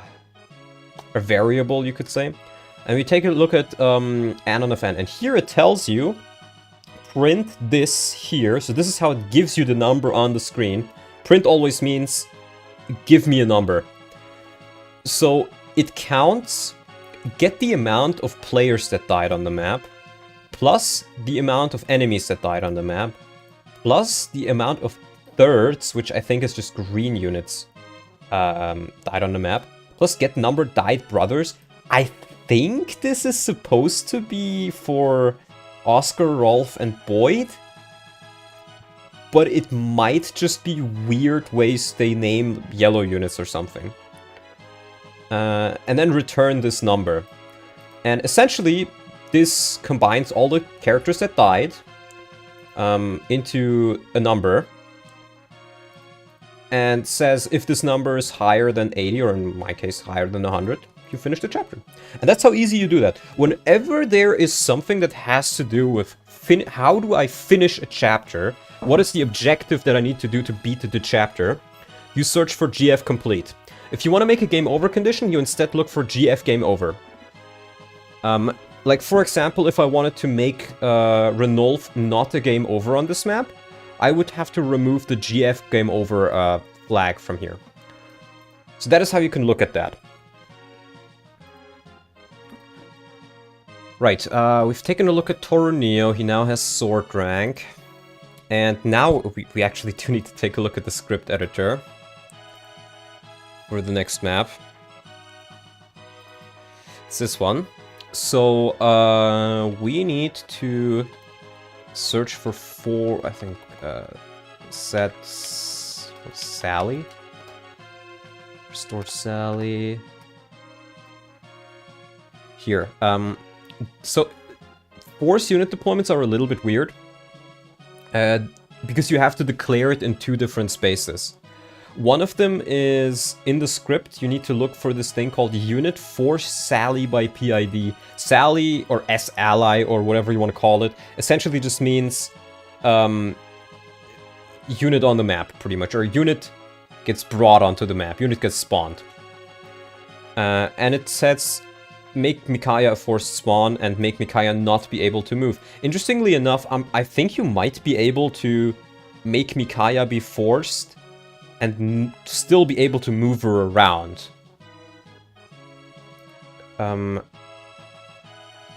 Yeah, here. Unit forced Sally by PID. We want to remove all 4 of these, because I want to let the player choose if they want to bring Soph, Voluk, and Torunio. I'll compile that. Where's the option to make Micaiah great again? I've already added it. Micaiah is great again. Thanks, I just started and have not touched the scripts. No worries, man, no worries. If you have any questions, just let me know. And make sure to check out Sal's server, the Gritnea Tower.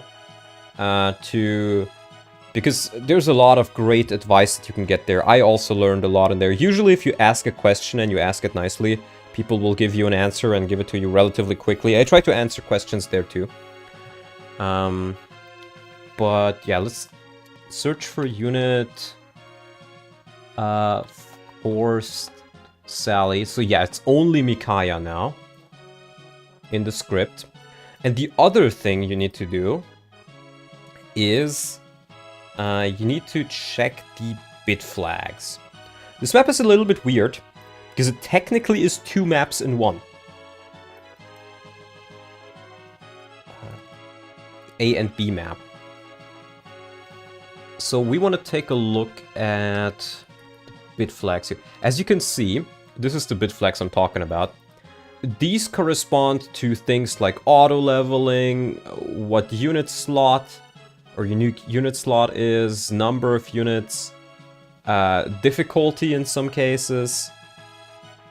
You can even do things like, if you give somebody a specific bit flag, you can make it so that they're the commander, and if they die, and anybody below them in the character order also has that bit flag, then they become the commander. So you can literally have a chain of command where if units die, the next one becomes the leader, and he gives authority stars.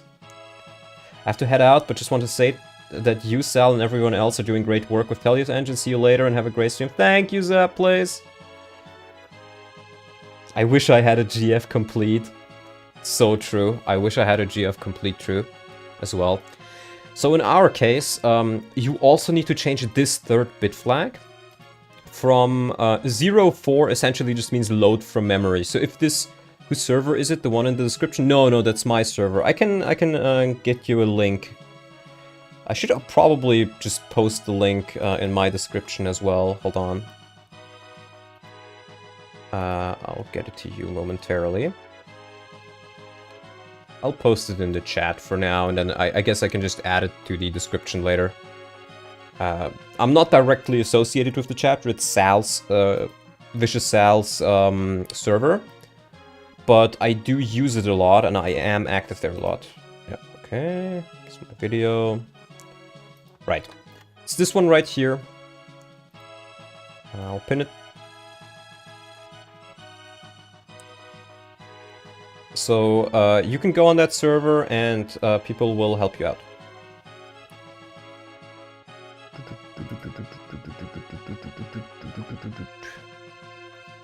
Okay, that didn't break my overlay. Right, so 04 in the third bit flag determines if the unit is how the unit is loaded in. As you can see, Nolan is 04, as are Leonardo, Eddie, and everybody else. 04 means load from memory. If they are already on your team, and, you know, from your save file, pretty much, then they will be loaded in like this. If they're not already on your team, and they're not already in your save file, then they will... I'm not sure if they don't get loaded at all, or if they just use this placeholder version. But for example, Soph right here has 1C, which means that he is force deployed. I don't know why you have to check it twice, but you do. So we have to change these 1Cs to 04 as well, to make sure that these units are not force deployed. Right, and I wanted to add another deployment slot, so let's do that as well. We'll add a spawn here.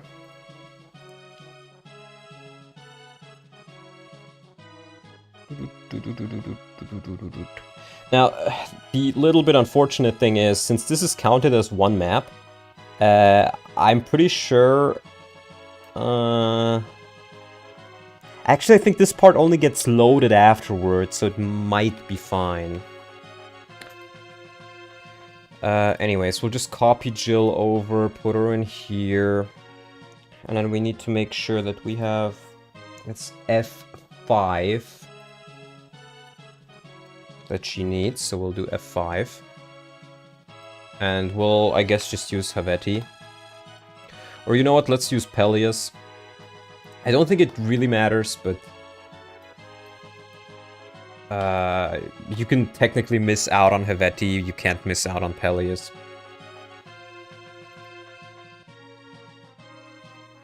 And the weapons and stuff doesn't matter.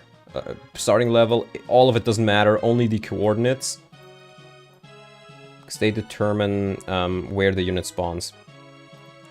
And as you can see, the map is a little bit iffy. It sometimes cuts off at parts where it doesn't. Like if you go right here below this line, it stops displaying the icons properly. I don't know, they're still there, it's just not on this display.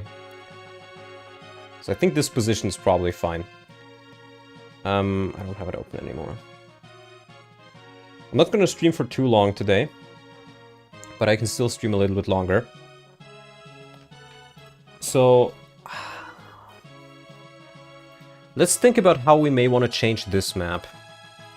Because I feel like it might be a little bit too easy by now. But also, the player may have some deaths by now, so... maybe with the deaths it'll be a bit harder? I'm not sure.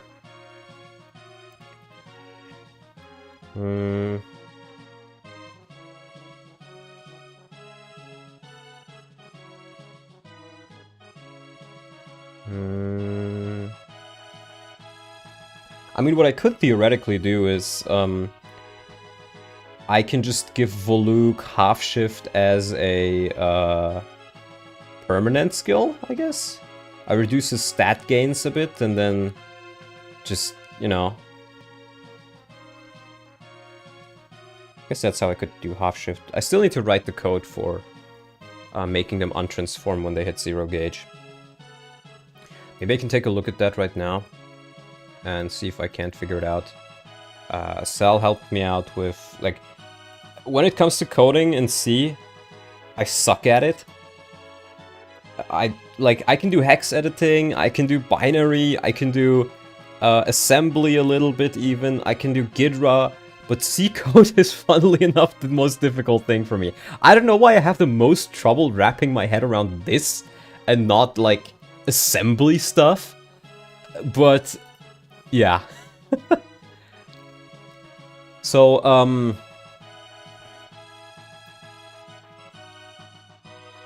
let's give this a go. So I think we do callback and we do turn after. I think if we do 0-0, it checks every turn. Okay, this checks force get first. That means just get the player force. And while the players are higher than 0, no. Oh, it sets. You know, I think I need to change these. I'm pretty sure you can change the name of this. Because, like, I know Sal just calls these, like, V0, V1, V2, V3, and that's how the game does it as well. But you could just name the variables. And I feel like I would probably have a much easier time understanding it if it was actually named.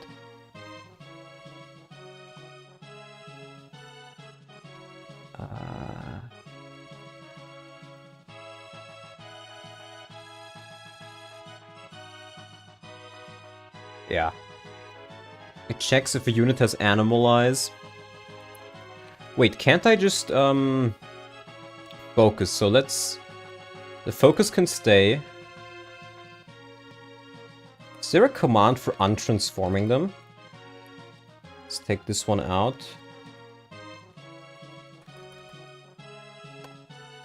We essentially need to untransform them if they're at 0 gauge. 8 is the Laguz gauge, I know that much. But we're setting it right here, so... Let's take a look at the function list. It's just called gauge, right? No, unit set.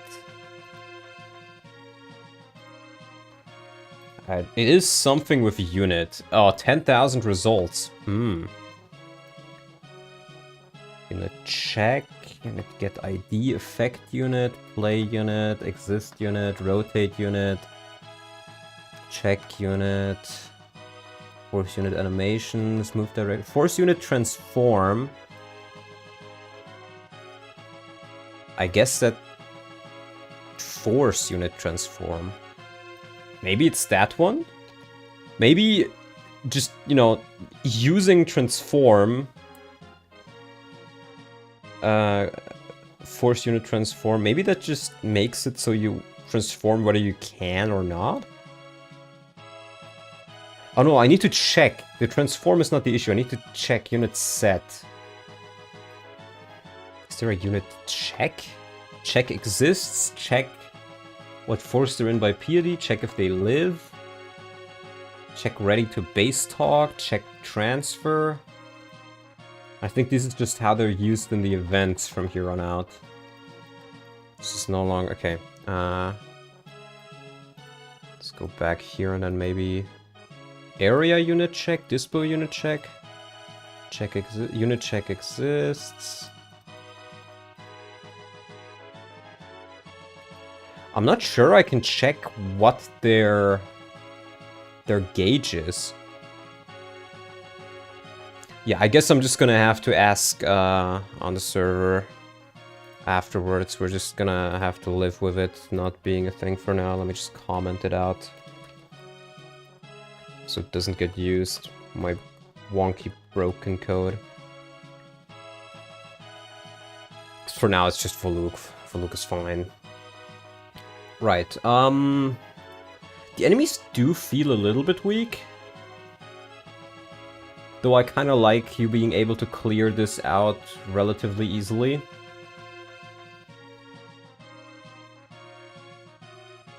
Maybe the map is actually fine the way it is right now. Yeah, I mean, I wouldn't really know what to change. I've already changed it quite a bit with the reinforcements. So I guess we just go on to the next one then.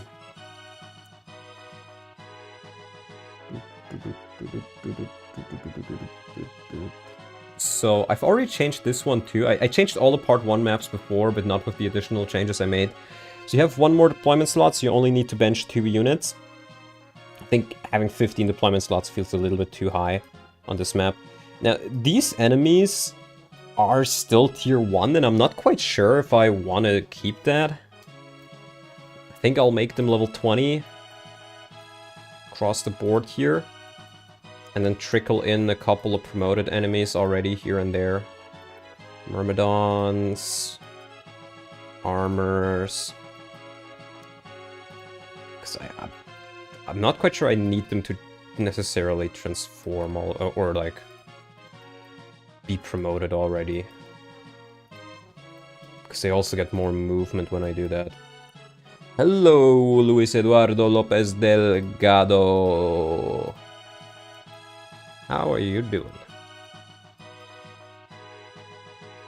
Right, you will also get a new weapon right here. The Dane Longbow. I don't remember where, but I think somewhere it was said that Dane has good archers.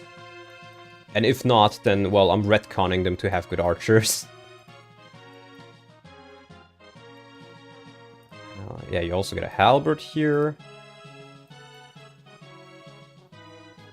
And I can show you the Dane longbow. I'll show it to you when we reach the map. So we increase the level here. We have a Thunder Sage with an L Thunder right here. We're gonna increase this guy's level to 20. Archer to 20. Oh, we need to remove normal and common. Let's remove all the reinforcements for now too.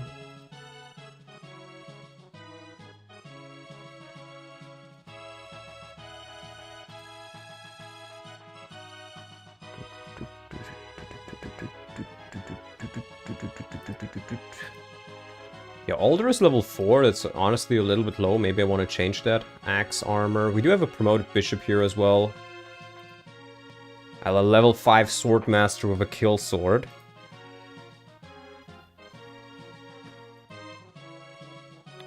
Right, these are the Pegasi, I've changed those. This guy should be level 22 as well. These Pegasus Knights will also need to be level 20. Priest. Oh, I think this guy, yeah, this guy's at the top there. Yeah, the numbering is a bit weird. Some of them... Oh, I think I added the A and A things here. It doesn't differentiate between the two maps in the naming scheme, which is a little bit annoying. It's also on that map.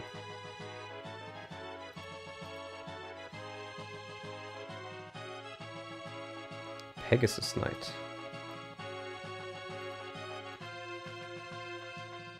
Where is this?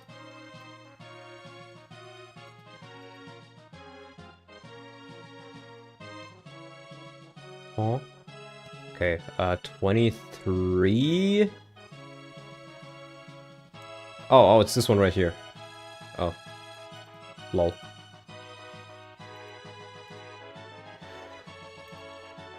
Then we have some enemies right here. Yeah, this is the Sage and the Thunder Mage. These are the armors that you face.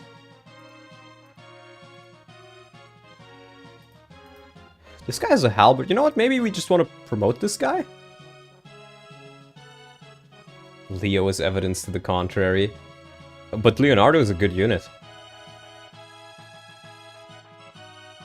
We'll do the Great Duke. Oh, sure, let's make him level 2. We'll give him the halberd. He can be a little bit of a mini-boss here. A little bit of a sub-commander, you can say. And I think I do need to change his character slot. Those classes.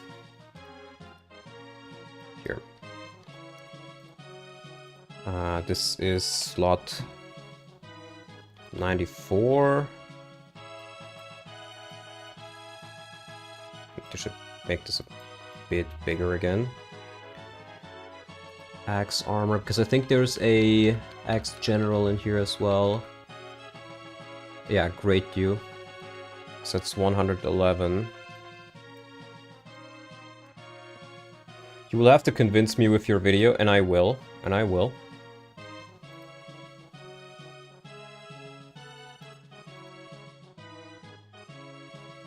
Yeah, okay. So level 2, I think his stats should be fine. They shouldn't be much different from the level 20 guys, but we'll see. It's those guys. Then I think, yeah, these, I've added these in. Steel lances.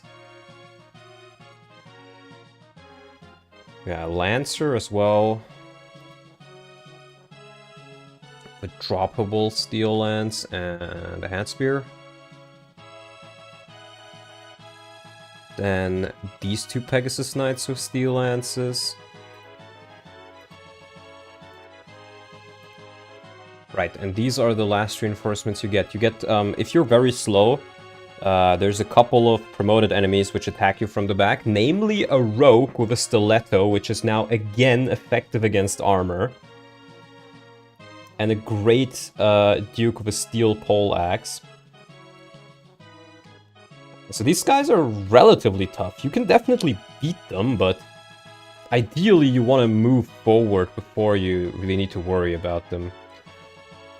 In which case, maybe I want to increase their level. Let's increase their level to 4. Or by 2 points. And I think that's the map.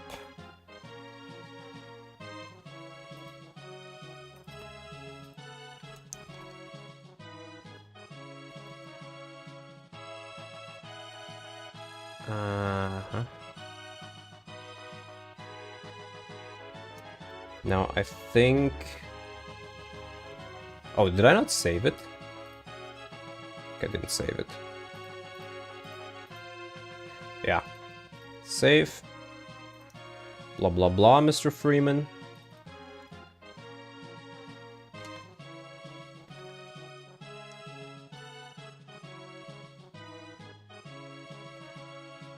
Yeah, now they're no longer force deployed, so you can undeploy these if you want to, and you have an additional slot. Now, I think the units I don't really want to test are Eddie. I think he's just a little bit too low at this point. I do need testers eventually, but for now, this is fine. I still haven't done enough. I think I want to get proper testing done when I'm finished with part 1 at least, maybe even part 2.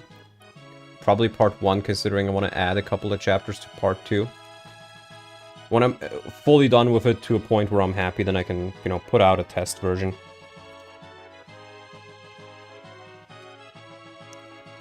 I definitely want to train these two.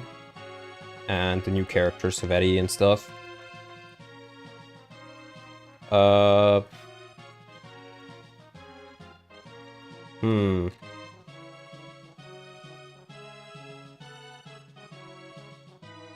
I mean, we could bench Toronio, I guess. Let's bench Seahark. Let's bench Seahark. It's a water map, so Peleus is good here. Nice. Yeah, I mean, these stats, they're okay, I think, for this point.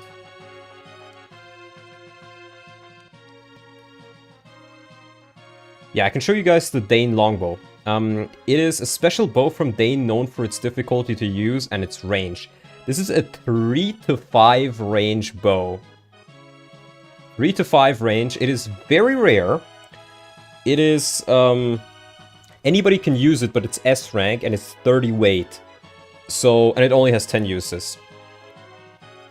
So this guy only has 12, or gets weighed down by 12 points from this weapon, so he has 6 speed. But he can attack from over this hill. And one thing you can actually... Is it effective against subhumans? No, it's not. But I think it was good enough already. I think 3 to 5 range is very strong on certain maps. But as you can see, he can reach up till down here. These special weapons will be rarely used. I was actually considering making this one locked, but then, you know what, if you go through the trouble of getting Meg in here, making sure Meg survives a hit for long enough, and maybe like manage to box this guy in, and then you manage to bring him down by attacking, getting him to drop his weapon and then stealing it. Like, you need to do a lot of fiddling to get a chance to get this weapon. But if you go through all the trouble, by God, may you have it. Yeah. I think one, like, quick and dirty fix I can do for Toroneo right now, since I messed up his class, is I can just give the... I think it's a great... No, a Glory Dew. I can give the Glory Dew, E. So they're able to use swords. I'm not gonna keep it this way, but I can't really retroactively change his class without, like, a bunch of fiddling, I think. Yeah, and he already has the weapon ranks for it, okay. So we're gonna save that again. And reload. Disarm and steal, yeah. I figured people would like that. Oh, wait. I also need to go back once more because my save file is full. And I want to keep the other chapters for testing purposes. No, that's wrong. Open We Save folder.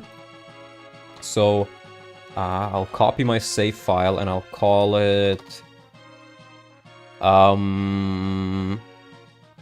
shower 125 1.1. Yeah, 1.1 1.0 to 1.5. So I can go back to the previous chapters because I'm going to save over them. What about a disarm Laguz weapon? Well, you can just give Laguz disarm, but I guess maybe as a special weapon. The issue with that is, the only real way I can increase proc rates, as far as I know, is by giving a character more skill stat. I can alleviate the extra hit they get by just saying, hey, let's do EU4 soundtrack, my beloved.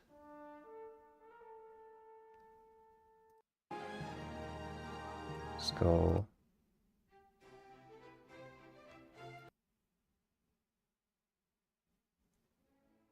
So we do this one. But the issue is, if I raise the skill, it'll also raise the proc rate of every other skill in the game. And at that point, they may just get too busted, because you can give them Adept, you can give them a, you know, other proc skill, and it would recharge, right? Make it like one use thing, but guaranteed. The issue is, they would proc every other skill guaranteed. That's the issue. With somebody like Meg, it works because I'm only increasing it by 10. I'm not making it guaranteed. And her weapon is limited uses and it can't crit.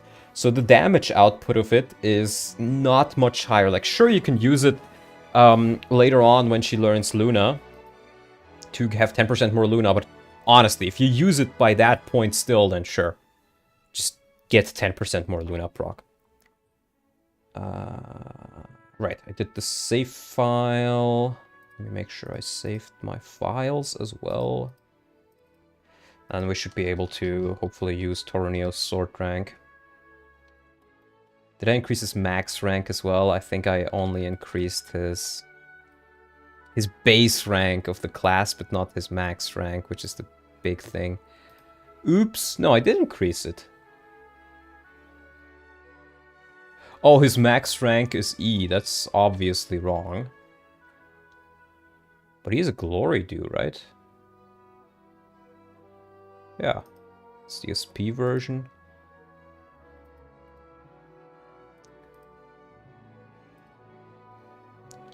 It should retroactively apply to the class at least.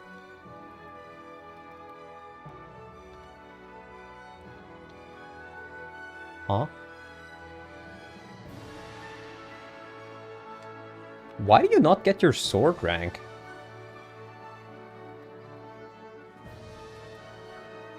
That's weird. Yeah, Glory Do is his class. He should get the sword rank here. Yeah, like Marshall has it as well. So download. Is it possible to make a full-fledged ROM hack for Radiant Dawn with new characters, story, and maps? New characters? Yes. New story? Yes. New maps? No. You could theoretically repurpose the maps that already exist, including cutscene maps, and rework them into like proper gameplay maps. But that's a lot of work because you'd essentially be making the things from scratch. I think it's better to wait until we figure out proper like how to make proper custom maps. And another thing I want to look into, or I am currently looking into somewhat, is trying to convert FE9 maps into FE10. They will look a bit different, because the tiles look a bit different. But it would allow for a lot of new cool things, and a lot of cool new chapters. And I think I gotta fiddle with that, because there's a couple of FE9 chapters I can think of which would be pretty cool.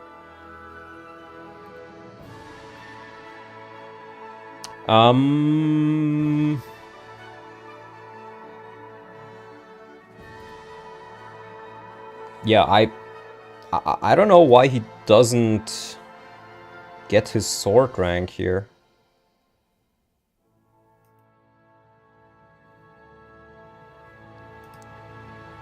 Let's check Toroneo on this map. He's also deployed here. He's counted as a glory do, so 31, yeah. I see. Good luck, my man. It'll take a while, buddy. It'll take a while, but we'll get there when we get there.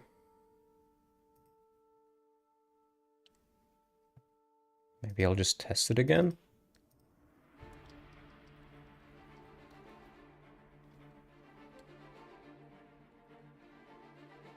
Why are you not learning it? I guess it doesn't change the class retroactively, but that's weird.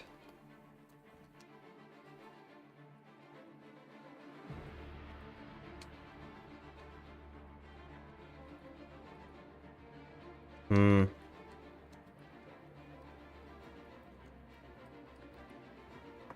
I am changing his class. I've also changed his character. Is it not only when recruited? Well, his character stat... The thing is, if you change the character basis, they will actually retroactively work. The class won't, because his class is already decided, but I've changed the class that he currently has. So technically, because that should very well work even on a save file. So I don't quite get why he's not able to use them.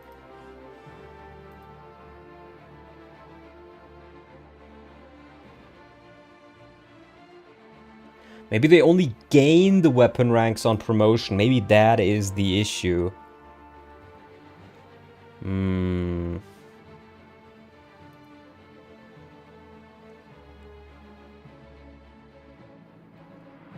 I guess I'm just not gonna test Toroneo for this run, and I can just make a new one afterwards.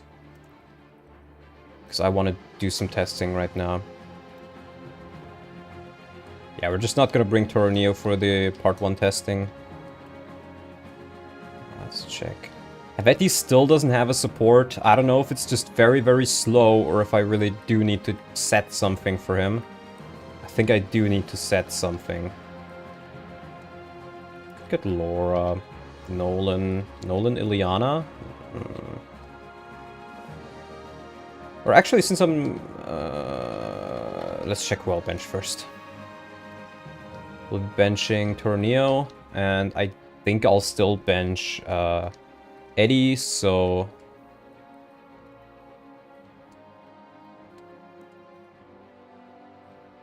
Right, we can remove the Leonardo support then, and we can give it to Ilyana, sure. A little bit of extra for both.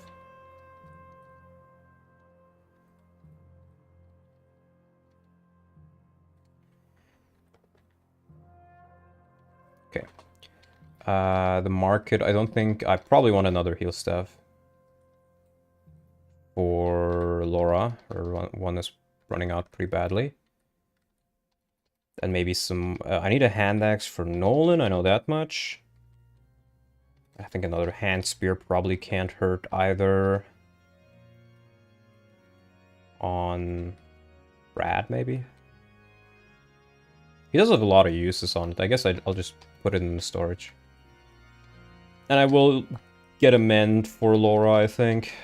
Just to increase her XP a little bit. I can forge something. I can show you guys the tome costs. Nope. Only the iron level tomes. Actually, I'm not sure if I changed these ones up. I don't like the vocals. No vocals, my friend.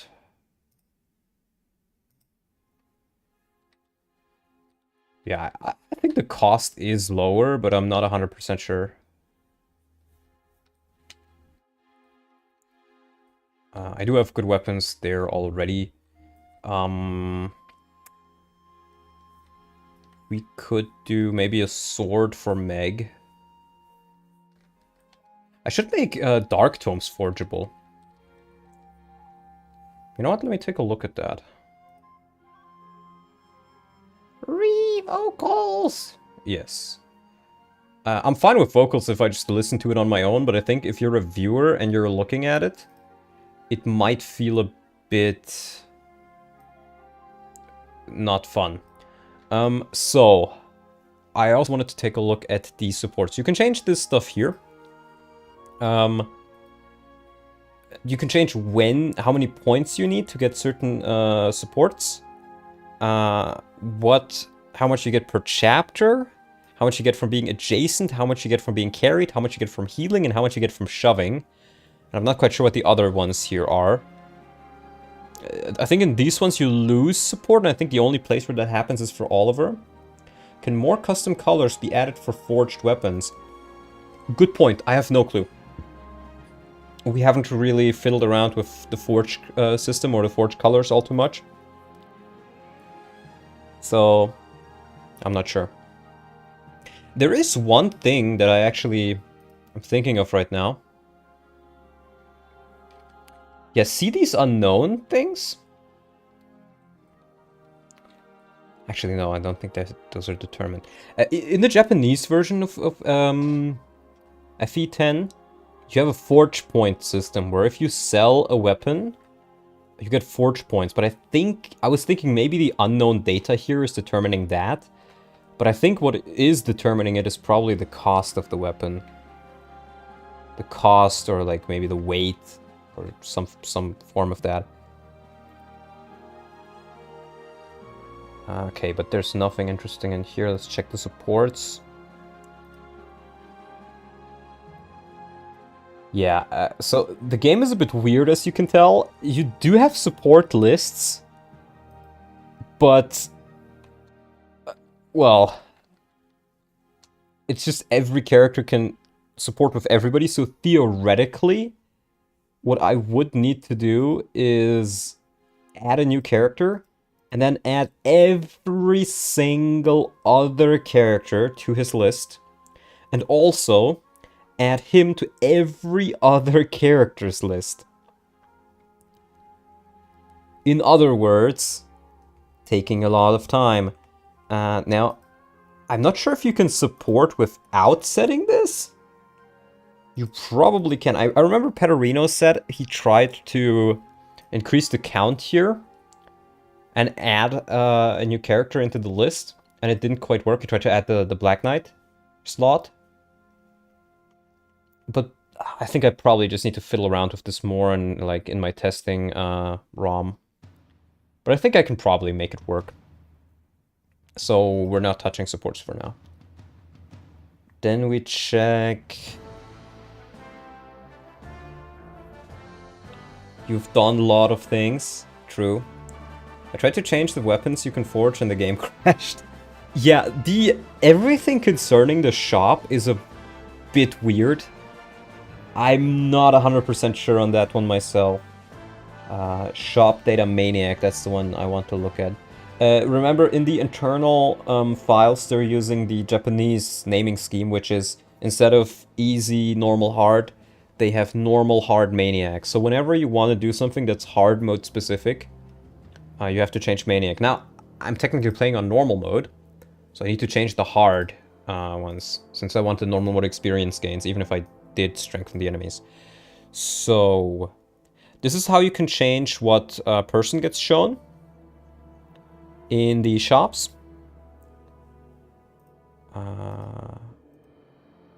This is how you change the basic items, but it's a little bit weird because... Are any of these set to bargain? No. So this is just the weapon shop. And we want to change 107. This is the item shop. Yeah, and this is also where the bargains are. This entire shop is a little bit weird. So we can't forge Brave Axes? No, you can. You can. It's just a little bit weird because I've tried adding to this before and it didn't quite work, but you can change it. You also have this forge data, which... I'm gonna be honest with you, I have no clue. There's 43, so this is, I think, the chapter over here, the items. So that would be number 8. So we could set items that can be forged. So, iron... Let's take a look. So, in sword... MIKSW, that is category sword. I'm pretty sure this is the category. And MDV is probably the model. And then IID is the item associated. Yeah, because they have some stuff already in here. Slim weapon, steel weapon, silver, hand, HND, probably hand? Windsword maybe? Lit. Well, those are thunder, iron lances, axes. Well, maybe it's the level, because I don't think there's a slim bow, is there? And these are the same for all of them. HND is ranged, magic is at the bottom. Yeah, I know magic is at the bottom, I just wanted to look at them. BW is bow, most likely. KN is knife. MG should be magic. Right, but magic is a bit weird, because you don't have iron magic. You don't have slim magic, or steel magic, or silver magic, or ranged magic, or FI magic. You have thunder, wind, light, and I guess dark. So, for the forge data, what I'm going to try to do is I'll go into the item menu. Let's check the dark tomes in here. I think I want to make the flux available, so we'll take the flux in the dark slot. And I think it'll just take the model of the IID I have here. So this is probably not model, but like entry inside the category.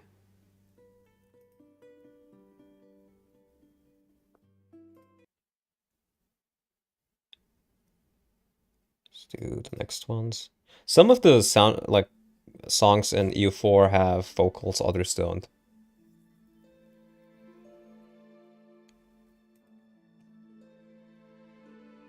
You can also change the card data, what bonuses you get from forging. I'm pretty sure I just doubled all of these, but I think the weapons are already good enough. And this is a little bit random, so I think I'll just revert them. At least a couple of them. What do you guys think? Should I keep the strong bonuses here? I mean, you only have like a 3% chance of getting it. With the really strong ones.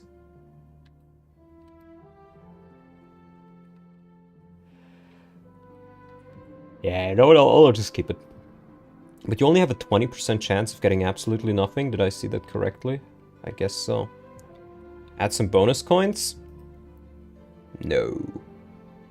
Or, well, I can add more coins to the maps. I can do that. Okay, I don't know why there's the toggle widget button. So we added the flux. I'm not sure if there's anything else I should really be adding to the shop. Bronze swords. What about maybe a silver dagger for Soph?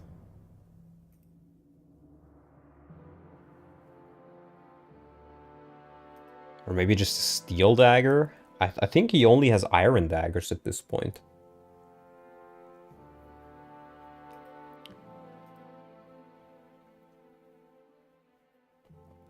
Maybe a steel knife? But they're very expensive. That's like, what? 1,800? That's actually not that bad, you know what? Maybe... But you can just forge knives rather easily. You know what? I'll do a silver dagger into the bargain. Why not? Yes. Add this in right here. We'll do a bargain. I'm not quite sure what the unknown thing is doing, but I need to change the bargain entry. And hopefully that means that there will be a silver dagger available. Change the forging. Yeah.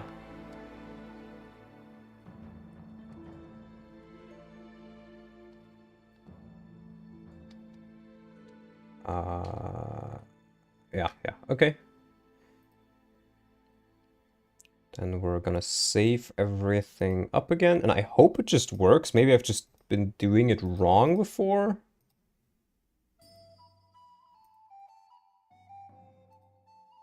I'm of the opinion coins should be at least sold for more than just $1. Thoughts on that? Maybe, but that also means that you consider selling them, and I'm not sure I want people to consider selling them.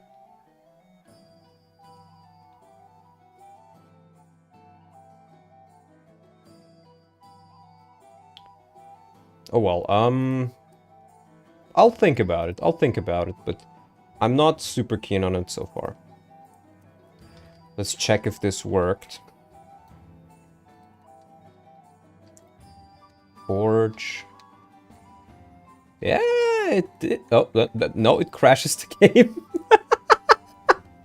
It crashes the game. I see.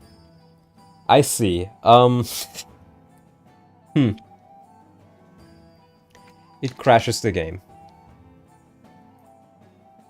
Song request Castle Crasher Simple Sight. Hell yeah, buddy. Thanks for the $5, Abyssal Dragon. That is very nice of you. Thank you, bro. Just make coin worth 750 gold. I could do that. But if they're that expensive, then I think many people would just sell them. And it's not the intended way of doing it.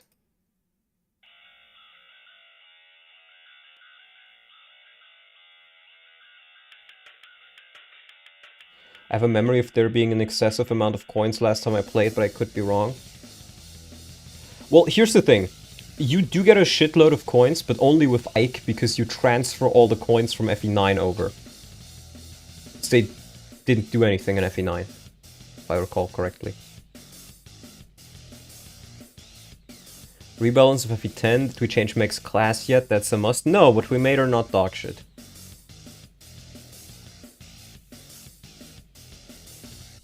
Okay, why does the forging not work?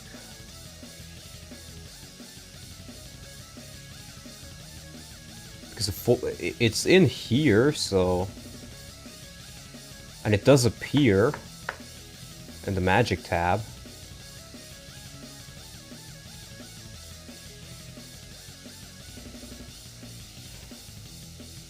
Let me check how they do it in other chapters.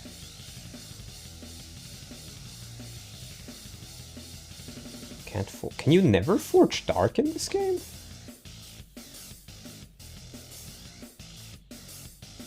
That's like the tower.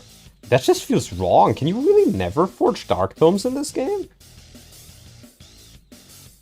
Can't forge light tomes? Let me check.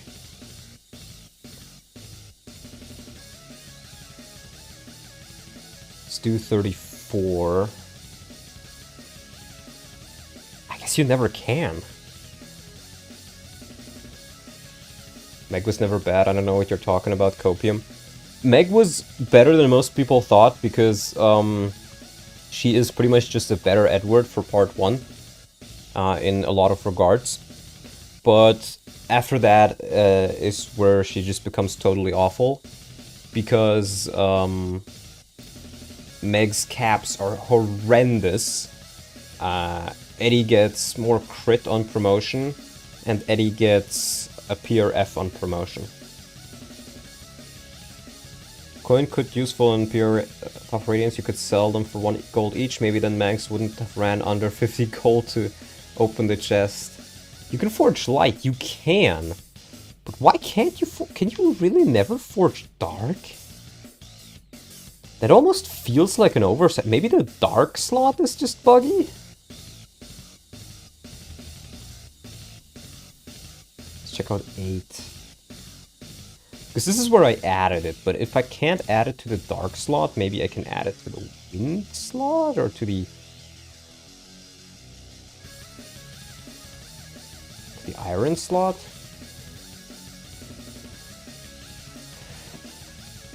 Let's try that out. Let's see if maybe the slot is just weird.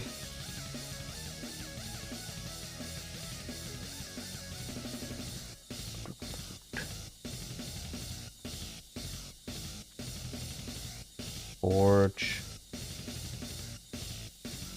Well, now it just completely... Oh, because it's the first entry, it crashes.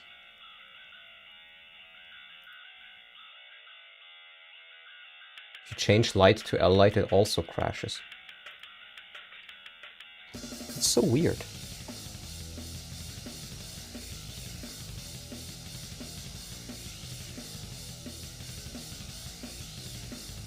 What if...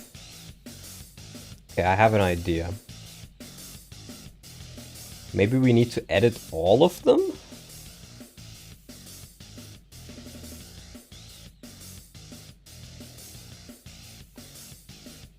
Flux here, and then we add it to normal mode as well.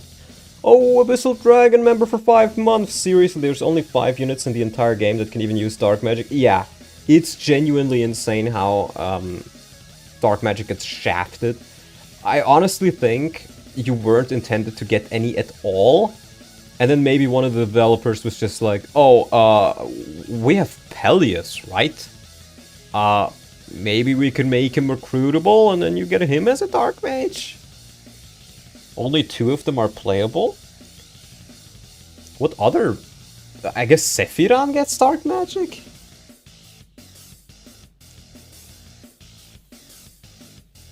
Takashi Akiyama made the merchant shop data. Well, Takashi Akiyama, you have caused me much harm by not making the shop data better.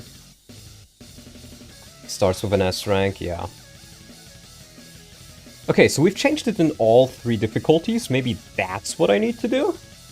You download what's the news? The news is, if you want to make a retarded furry really mad, then you should sign the Stop Killing Games petition. Because Pirate Software is very, very mad. Because, you know, it would stop killing games and it would give him less money for his live service game. I'm not in the EU though. Yeah, but you should share the Stop Killing Games initiative with all the EU people you know. So they can vote. Or sign it. And hey, you can also create memes, Tambo. You know, you can do everything. You can do indirect stuff. You killed my entire game. Yeah, pretty much how that guy thinks. All the EU people I know are all in your server. Well, maybe you should become more global. 5 bucks from Abyssal Dragon. Tambo picks next song request. Oh god. Tambo, no vocals. And nothing that's copyrighted or will get me banned. Thank you, Abyssal Dragon. Thank you.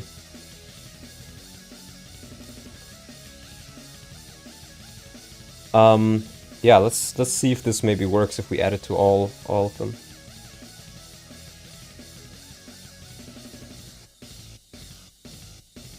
Forge.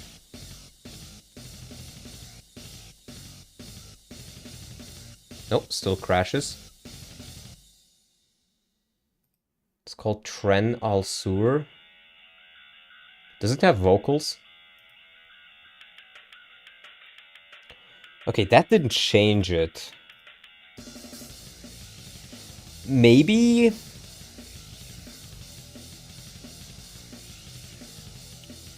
Let's check what the difference is between light and L-light if you say that light cannot be forged. Because I know it's possible, the randomizer did it.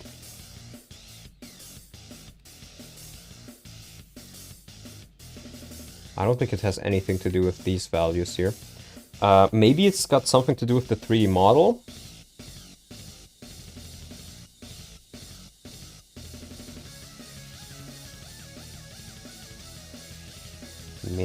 Oh, that's the support conversations.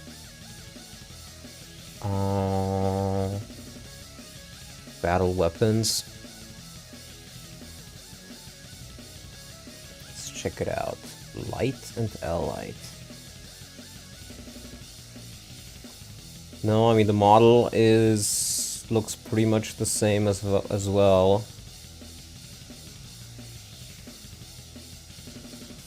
It's Spanish vocals? No vocals. Sorry, Tambo. No vocals on my stream.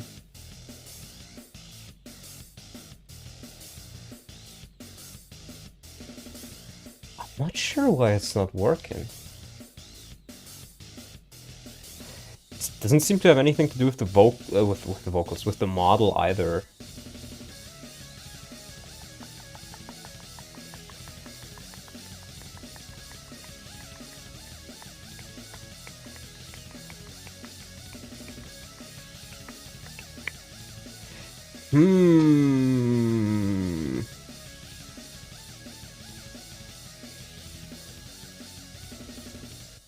Store manager. I think this is has something else to do with it. Dirty. Why is the shop dirty? I think I probably just shouldn't touch this. This is probably some coding stuff. I'm not really sure what else I could really change to make it work.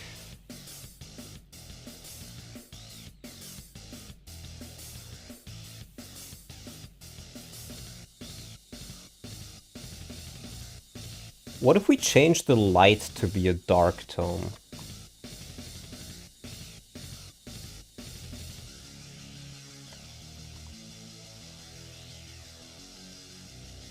Try that out. Village of Swordsmen from Turing Saga. Very based. I'll play that next. This song is still 10 more minutes, so... But you'll get it afterwards. So we're using the same slot as...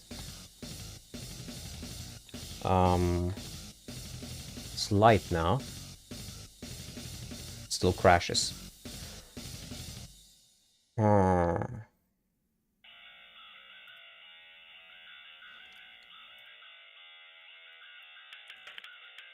What if...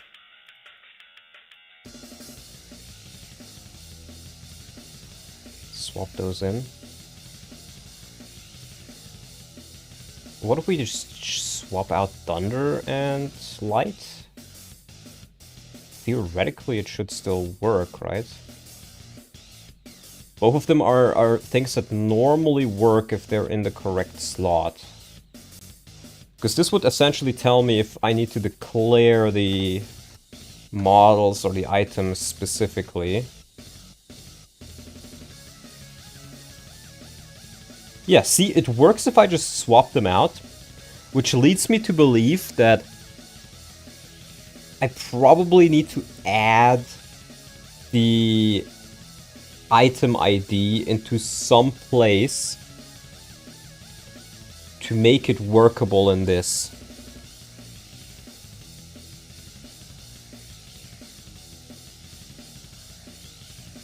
It's probably some really easy solution.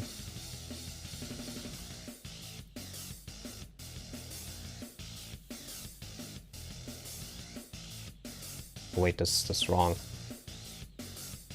Should be here.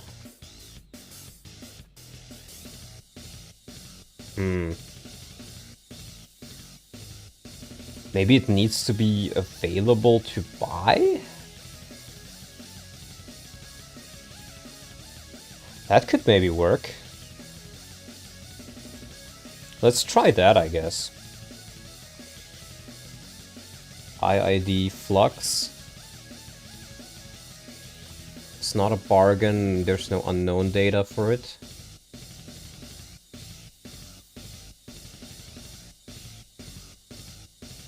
Let's give that a go.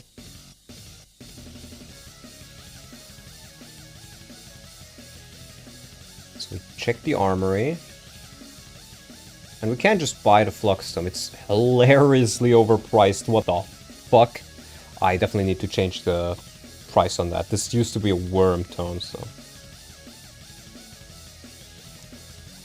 maybe it works now? No?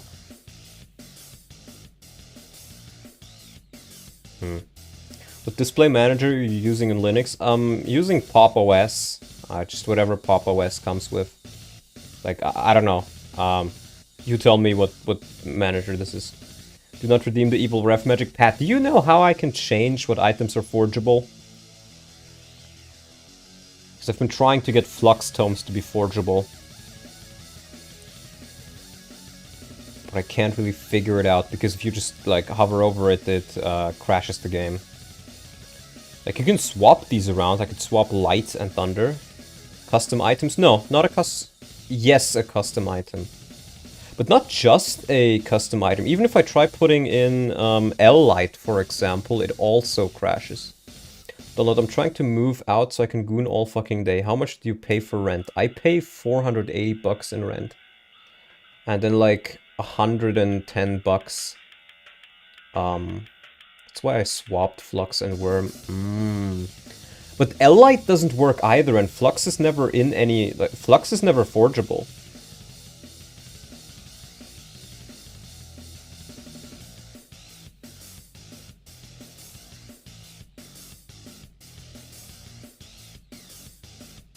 I mean, the forging thing is not super important right now. I guess I can try fixing it later.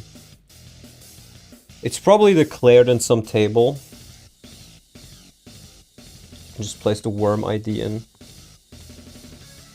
I guess. Yeah, so I need to end up... I need to swap the items then.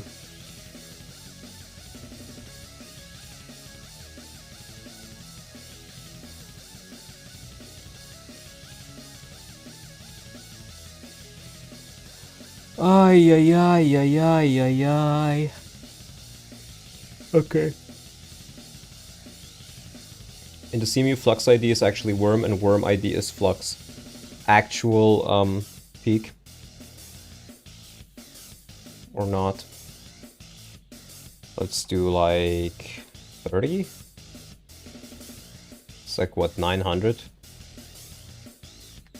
900 seems fine. Maybe let's do 26.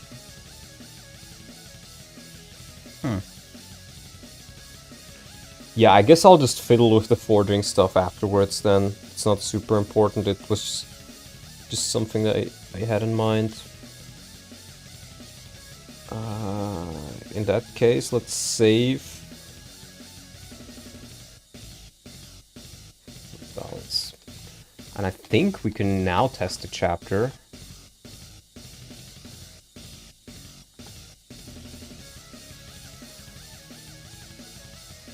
Couldn't get it to work. Pat, could you get custom supports to work? I assume I have to add my new characters onto it, like a list. I've checked the support menu, but do I really need to add each new character to, like, each character's entry? Because that seems horrible. Are maps tiled in this game, like FEGBA, or is it different? No, it's a 3D model, which is why we haven't figured it out yet. Yes, okay. That is not nice.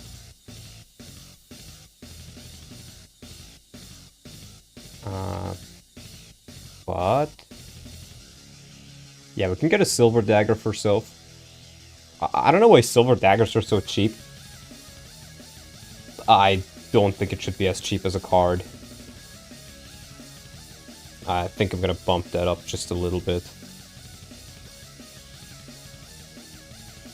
Then again, no, it's silver, it's silver, it's silver. It needs to be a little bit more expensive.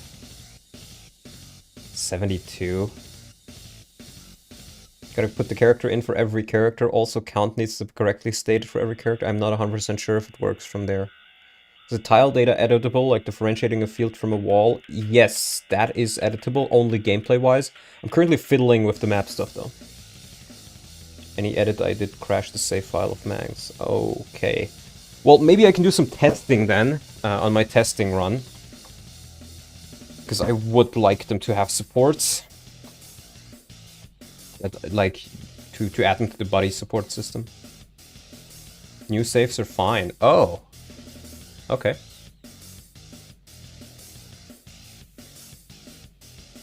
That's 14 strength, bro. Let's turn this into 90. Download gaming! Yes, download gaming here. Today I'm gonna be gaming.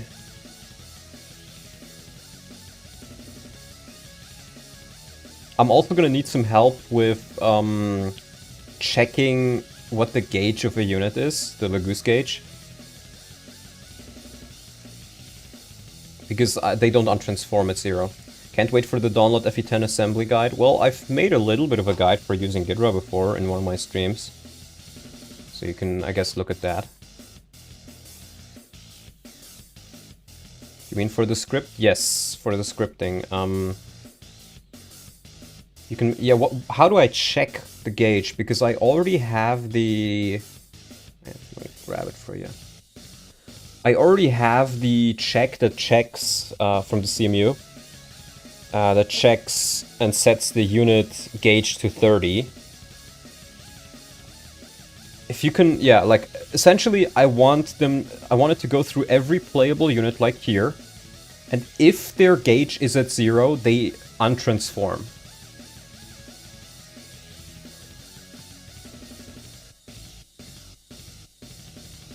Because the way I have it right now, since they never count as actually being transformed, since they don't have the lycanthrope skill, they can't manually untransform.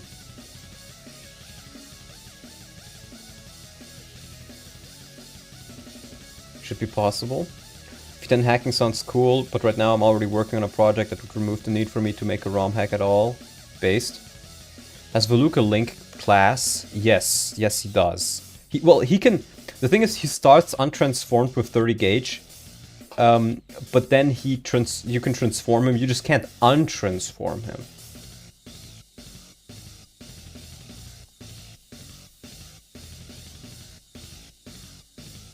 Because if you're untransformed, you need 30 gauge to transform. And technically he never counts as being not untransformed.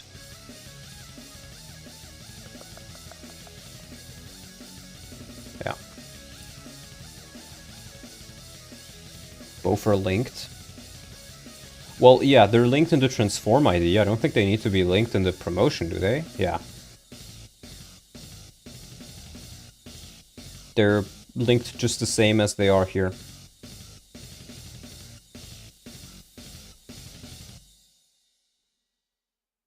Oh, I just realized I need to change the maw here as well, don't I?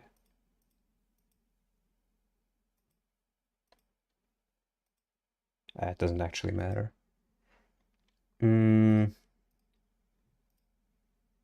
Okay, let me go back to what you wanted.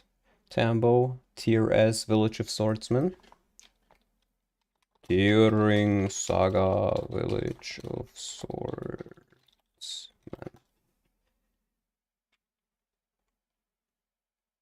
Extended, there we go. Tearing Saga, so based, so peak.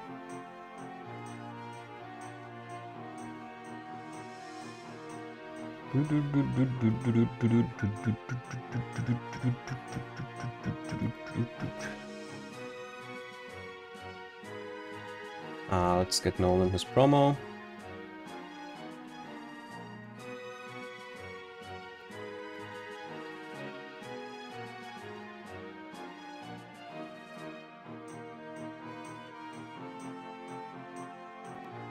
Mickey Mouse! Haha! That's what Micaiah is. Yeah, nobody else really has stats capped, so I guess I'll just keep my XP. We'll get Olug Renewal. Promo gains are so ass in this game. Are they? I don't think they are. At least, well, the tier 1 to tier 2 promo gains are not, like, perfect, but...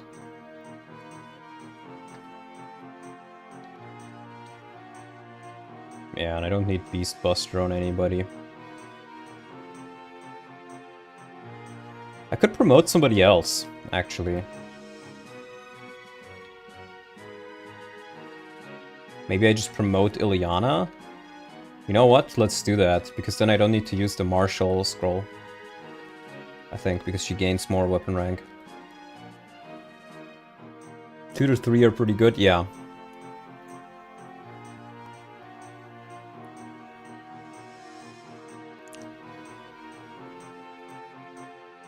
Yeah, and you know what that gives her? It gives her the ability to use wind and knives. It didn't actually let her... Okay. Yeah, she can now use wind. I can't even buy wind, oh god. But I can give her a knife. I think iron knives are, the text is set too low. Yeah, they're D rank. Let's give her a knife. I don't have any animations for it yet, set. But sages can use knives. Now, if you do take a look at it... She only has 14 attack. Could you increase her wind rank to D rank? I am fine with her having a low wind rank, actually. Make sure that they don't start with E-staves when they become Arc Sages. We'll see. We'll see. I'm not quite decided yet if I want to give Arc Sages all 3 weapon types. I'm heavily considering just keeping it at these 2 and they only get staves, so Ilyana will only ever be able to use Thunder and Wind. Shouldn't her strength cap be higher? I think I increased it, but... Let me double check. I thought I increased it. Maybe not for all of them. Yeah, the mages have 15 as their cap. I guess I didn't. Let's put it at 22.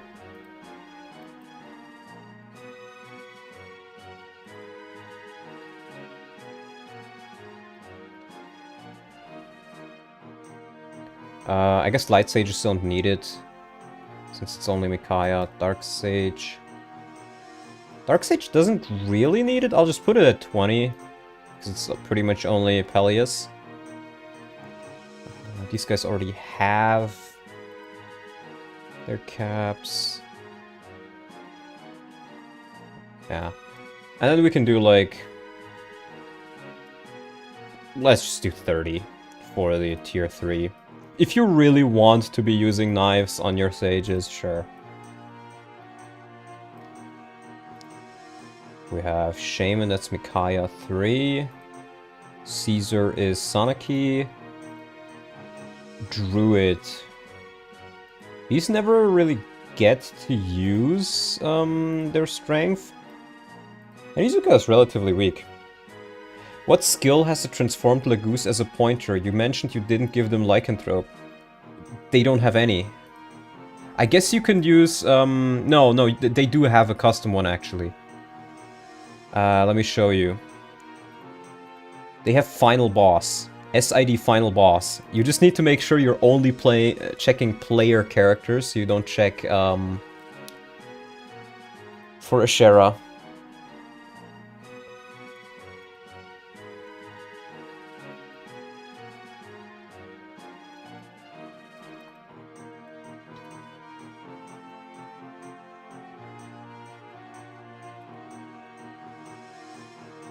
Yeah, and I just got wind that we're gonna be continuing recording at 9, so in 18 minutes.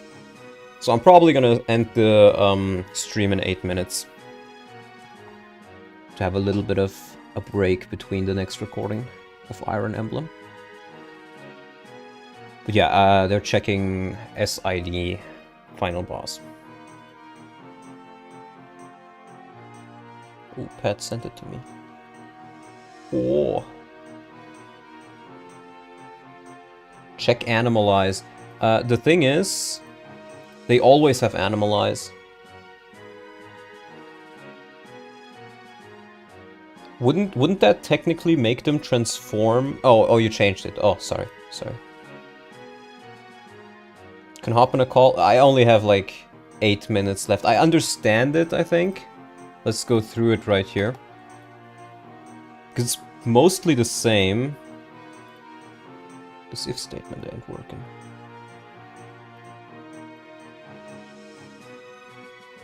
Oh, I think... yeah, there we go. No?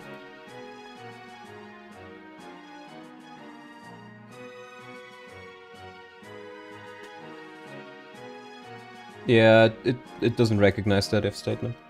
RIP.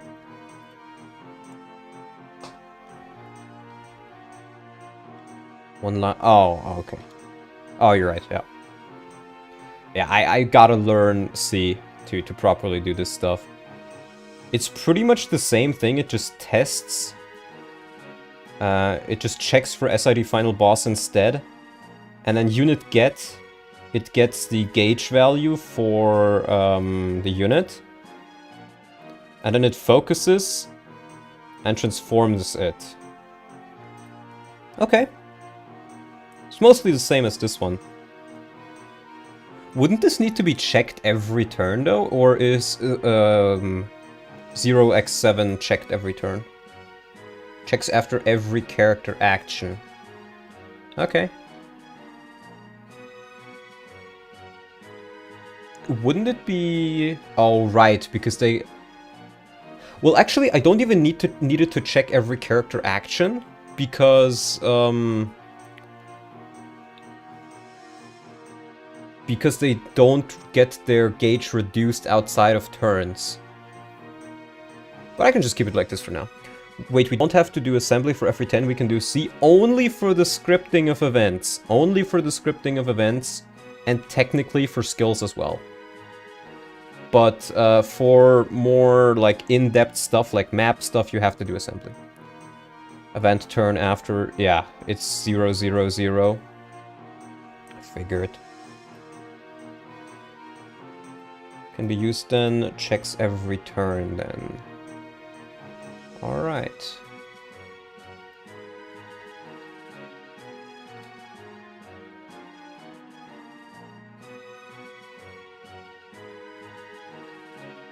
Why is it telling me no, sir?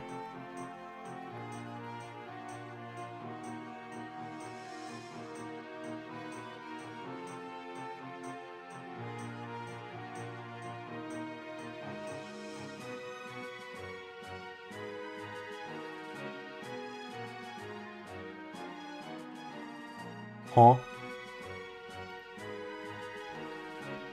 My brain my brain does not understand. Rewrite them? Maybe.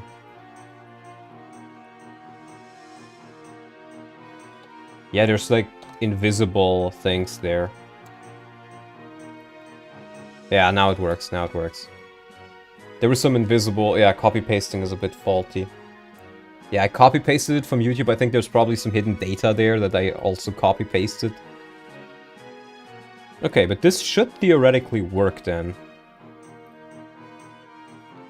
So we can try that out.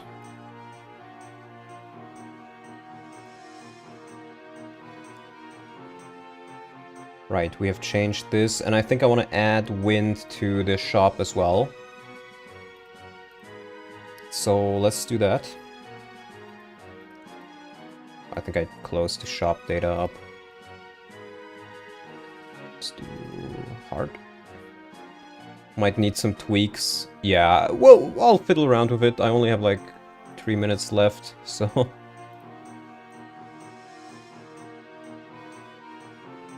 Let's add wind in here.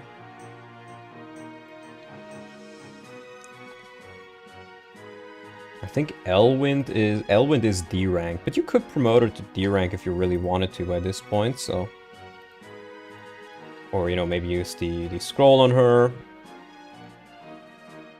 Can I request versus Arvis?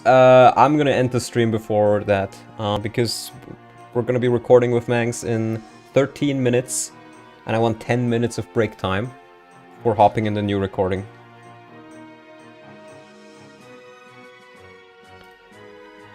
Yeah, so we can now buy wind. Let's do a quick test. Eggman video. Yes. We're back in action, my friends.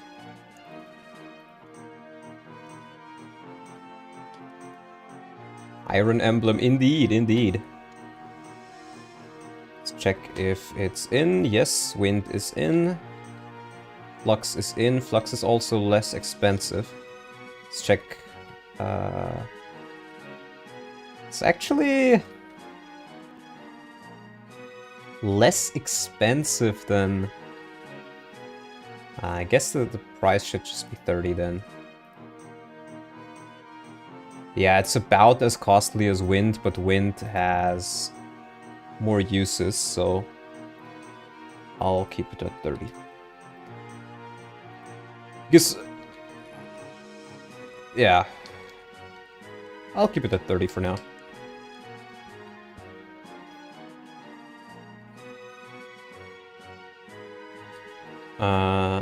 Can't stay for much longer, but praying this mod will be successful. Also, who do you recommend promoting first in Drums of War? Whoever is performing well. There's a shit ton of good units in there. You can do Petras, for example. He's a great one with good stats, but again, honestly, whoever is doing well for you.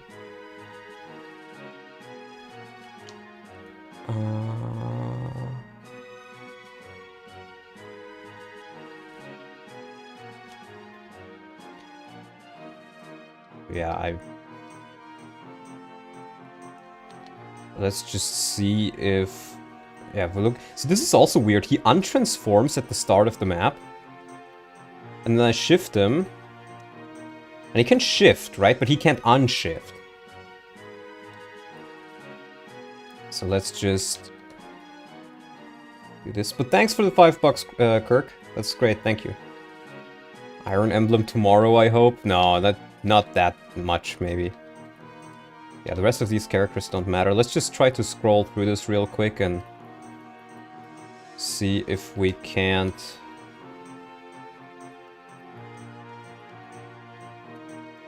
get Voluk to 0 gauge. I maybe should have just fiddled with the... yeah. I removed Half Beast from Voluk. I'm not quite sure how I want to handle that so far, so I've just removed it from him.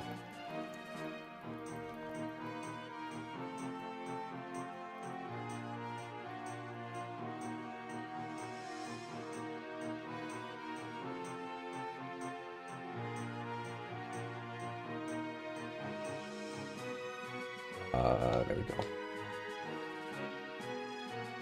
He does gain gauge if he gets attacked and doesn't deal damage back. He gains 2 gauge.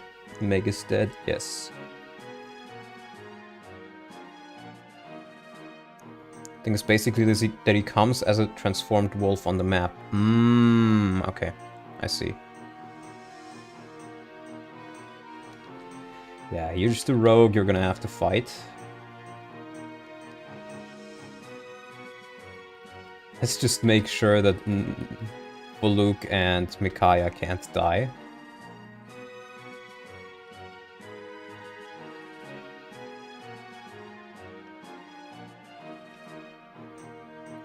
So I can actually test it.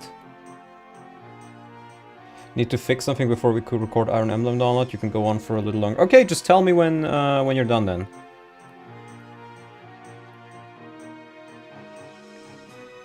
Just tell me when you're done then. 9. Oh god.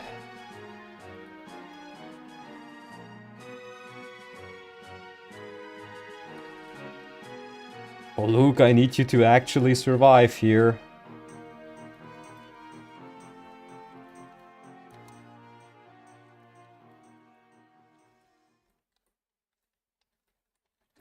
Promote. I need you to help me survive, so Voluk actually has the gauge at 0.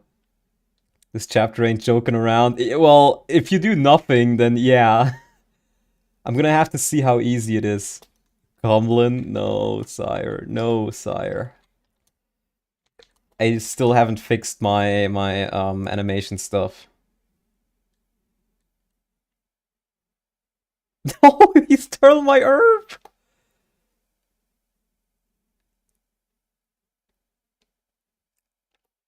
Ah, no. Oh my god, he's gonna be 1 turn short and Micaiah's just gonna fucking die, okay. Oh my fucking god, okay. I'll just change it in the log. Why not say that Voluk loses 30 per turn? Yeah, that's pretty much what I was thinking. Like, oh, I could have just done that, but I was already in it, so... We'll do minus 30. And test it then.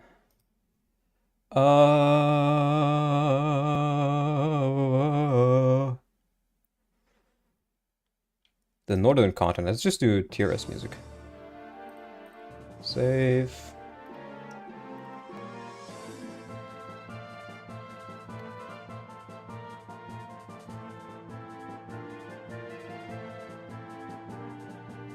Did I set it to per battle?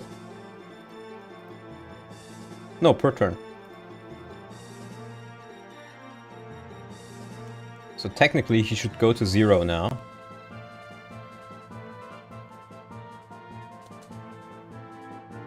And he untransforms. He doesn't show the untransform animation weirdly enough, but he untransforms. Okay, that is good to know. And I need to add some Laguz stones on, I think, probably this map. Maybe I want to add it to the previous map, actually. Oh, I need to save my project here. Probably because it is too fast, yeah. But now that we've confirmed that that works, my Laguz mechanics are mostly done other than how I'm gonna handle form shift and half shift.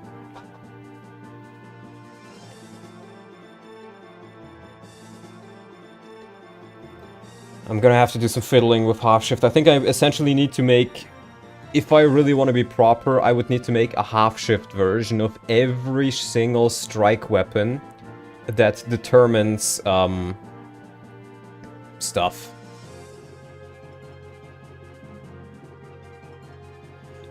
Ay, ay, ay, ay, ay, ay, ay. I feel like a god right now. Thank you, Petterino. Thank you, Petterino. Now I know how Sal feels like when he helps people. So true, Pat. You just need to help me more understand the C code. You know, I'm the numbers Mason, and you're the C code Mason. What does it mean? I'm not quite sure how much I have left time-wise for Mangs, so... If I can get like a little bit more testing in. Oh right, I wanted to add a Laguz stone. Let's add one on this turn. Mangs will late, Mangs always late. So over. We can maybe have this guy have a Laguz stone. Do people use half shift? I use it a lot actually, so... But I'm special, so... Change stone, right, that's what they're called.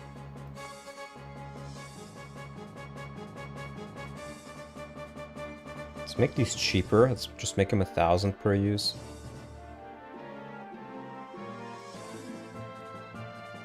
Half shift is really good for leveling up your strike rank.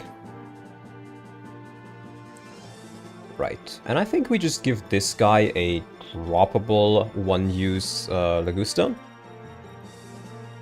And we'll make them buyable at some point. Relatively soon. So the only way you will be able to change back into shifted form is with the Laguz stones. Let's give it a go.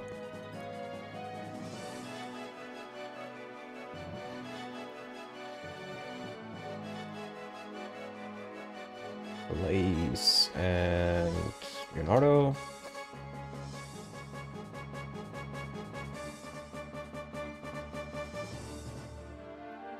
Come, Nolan.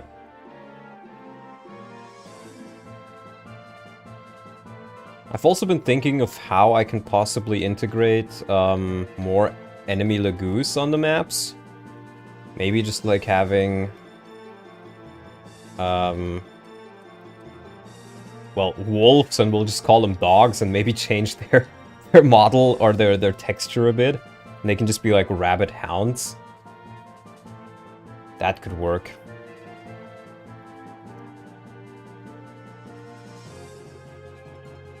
Let's give the relift to Laura.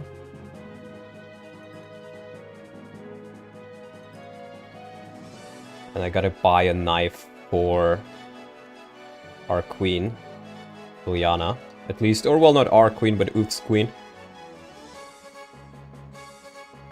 And we gotta get her a wind tome.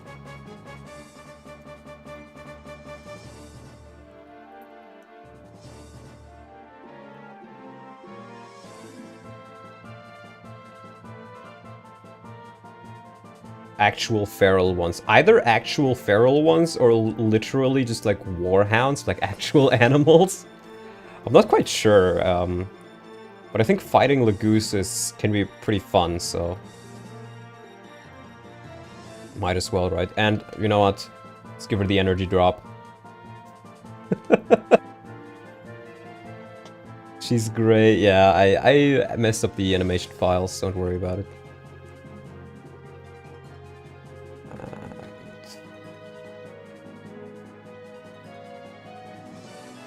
Right, we need to give the sniper bow to Leonardo as well. She's old! I'm old!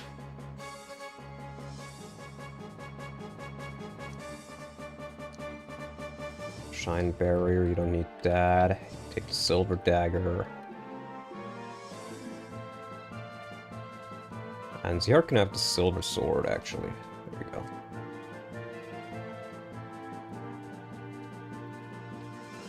Yeah, Peleus can only use dark. I think the rest here should be fine. I'm not gonna bother forging anything. We'll just try and see how this chapter plays. I did change this one already.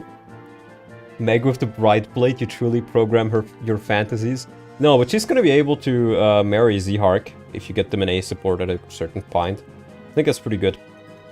It essentially just helps her proc this arm by increasing her proc rates a little bit. Let's use Nolan. Betty. Yeah, this will be fine.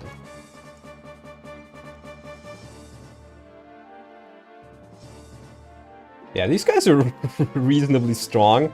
I mean, they are level 20, I guess, so it does make sense.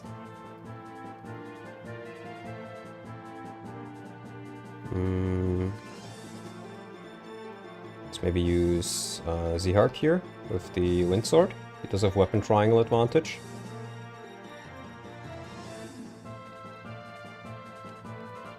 Okay, these guys are not particularly fast though, so you can just have Haveti here and Meg and everybody. Let's put Jill right there. Maybe she can catch some of them off guard.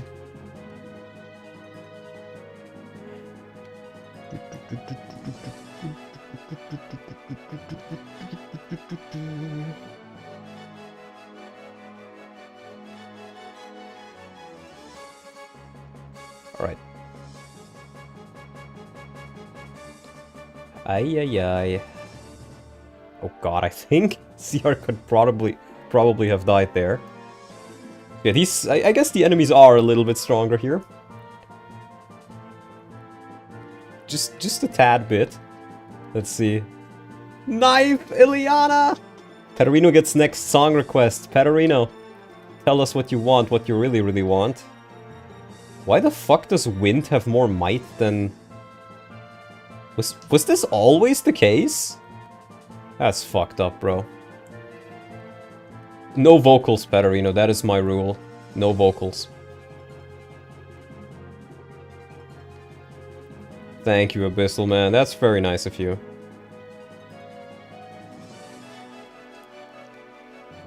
Jill. Magical Jill.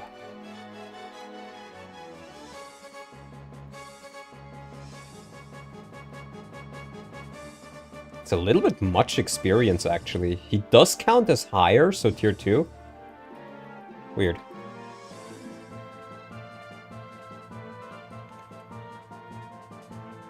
Let's get a kill for Elias. Oh boy. Lord of Ashes doesn't have vocals, right?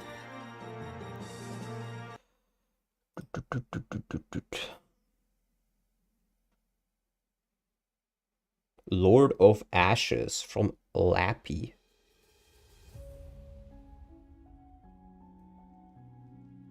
Okay. Thank you, Pad. Let's see if we can get some Haveti kills. We need some Haveti kills. It's pretty inaccurate, actually.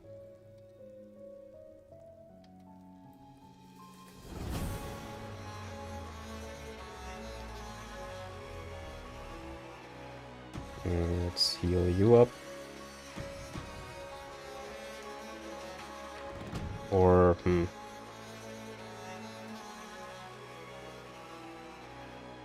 Okay, Soph can reach.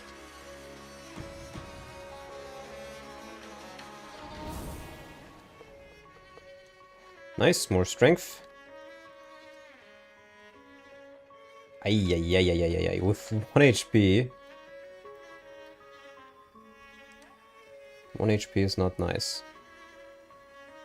What Adept is. Nice. And let's use Nolan right here to weaken them up a little bit. It's a little bit loud. The beginning was rather quiet. Yeah, these enemies hit hard. And I'm just thinking right now, this guy has a halberd. We don't have any horses by now.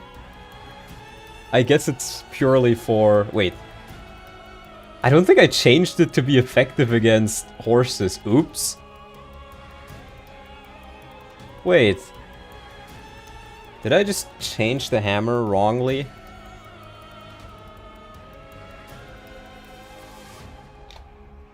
I may have just accidentally... No? I just didn't give it the proper effectiveness. Okay. Where's the Horse Slayer? Here, Knight. Haunts Slayer. Yeah, it's a hammer effect, but it's fine. It doesn't change anything on this map. It's rather for next map. Let's see if Ilyana can maybe deal with him. Oh, wow, you don't double? Oh, boy. Oh, boy. Maybe Izuka can worm him a little bit. I'll just kill this guy with... not with Izuka. Oh, wait! I have a Danny. PH loves the halberd, alright. Hell yeah, brother. Ah, 1 damage off.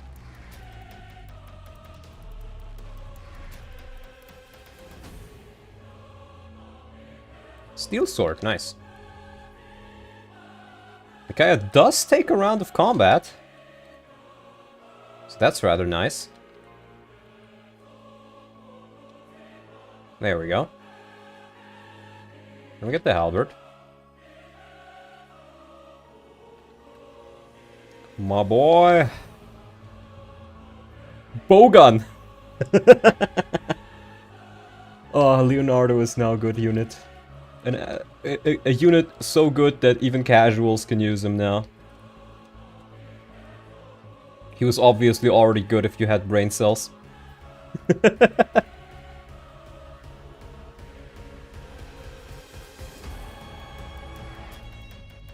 I gotta watch out for this guy. He has 18 crit. Does have a little bit of crit.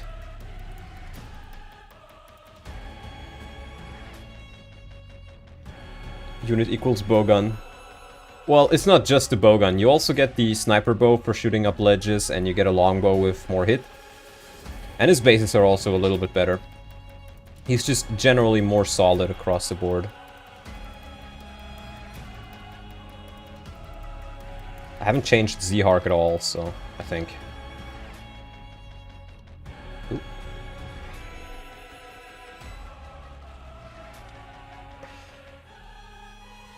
Lonely halberds 100 meters from you. Oh god, right, they move now. Freudian slip. Fake news, fake news. That's what it is. True, it's not just a bowgun, it's a walking bowgun. Slander. Absolute slander. Slander, man. Whoa! Look at this boy. Look at this boy. I have my change stone, my beloved. Well, all my mages are over there. That was stupid. Ah, nice. Why can I not skip this convo? That's weird.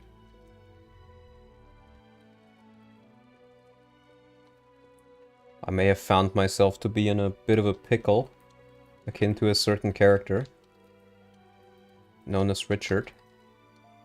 Richard the Pickle Man.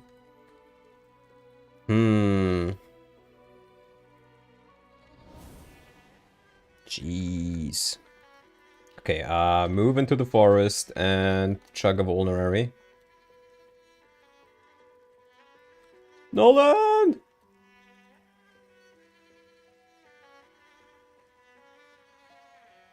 Yeah, I'll move you around here. I think Helvetii can take combat, he just doesn't really deal that much damage to them.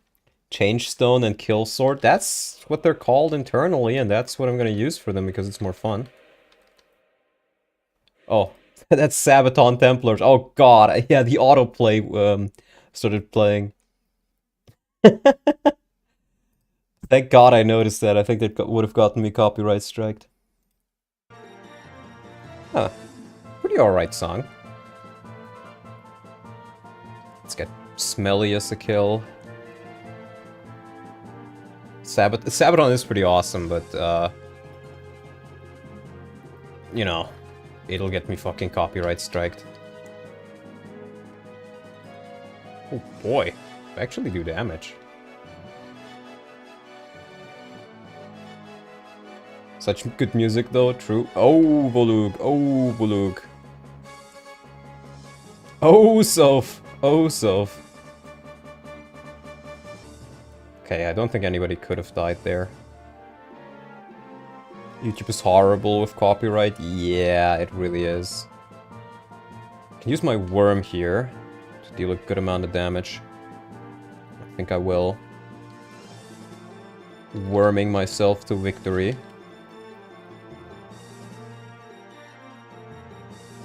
Horse killer! Mickey? You gotta be a mouse right now and move.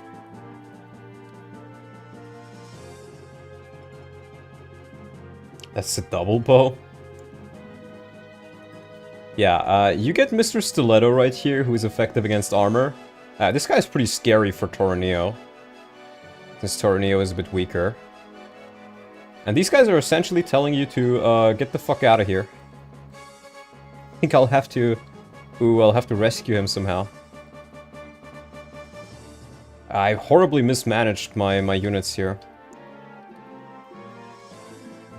Or the positioning of them, rather. Let's see, you can hopefully kill. Yes. The intention was that you're being besieged from all sides, essentially. I want to make the chapters a bit harder. Okay. Ah, I just realized Meg is actually also weak against these forms of combat. Wait. It's only the hand spear who can hit him, so I think he's fine. Oh, actually, he does get doubled. Only 9 damage though. Is that a fire mage? No, it's a thunder guy.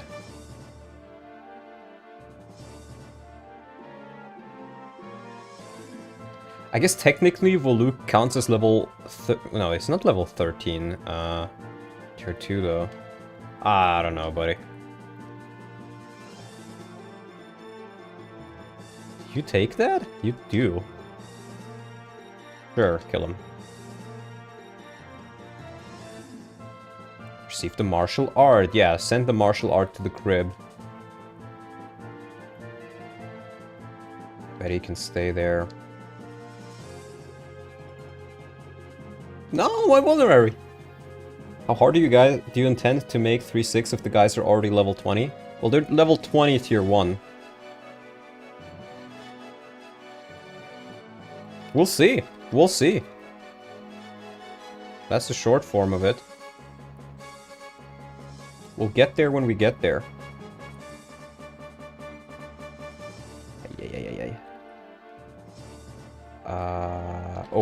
Oh, if only I had somebody who was effective against mages. Nice. Pelias feels rather okay so far.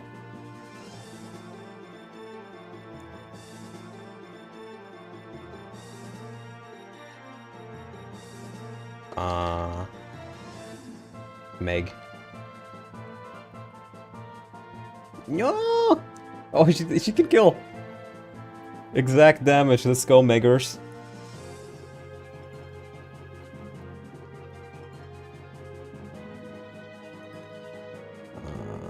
Oh, wait. She can use wind now. My brain cells are like slowly activating. Very, very slowly.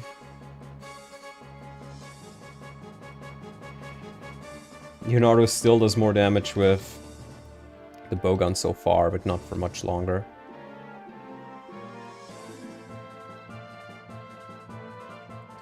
Can use Jill for this. To weaken a bit. And then Haveti gets the kill. I'm not entirely happy with how Haveti feels right now. Maybe I'm just getting a bit stat screwed on him. I mean, he's supposed to mainly be a tank and a secondary thief, and I guess he can do that reasonably well.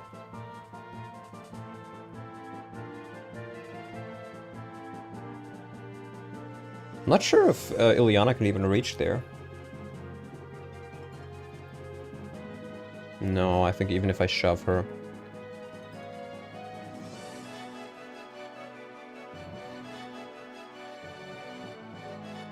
You could kill.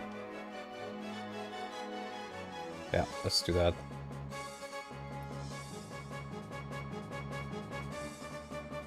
Nice.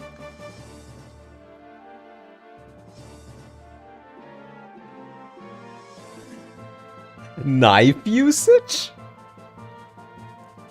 Let's fucking go. What the Sigma? I think this kill sword, it's 24 damage. So a fully healed Soph can probably take it. Take a crit.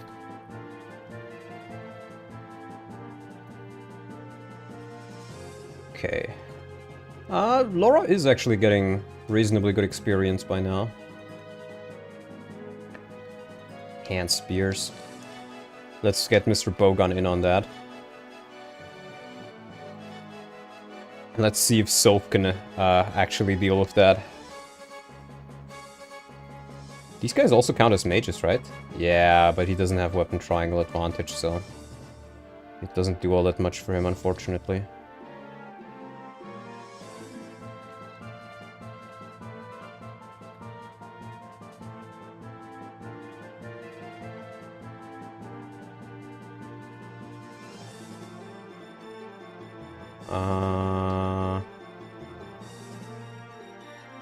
Oh boy.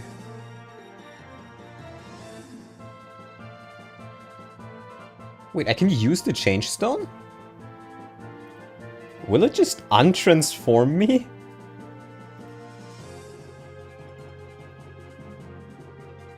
Let me do a safe state.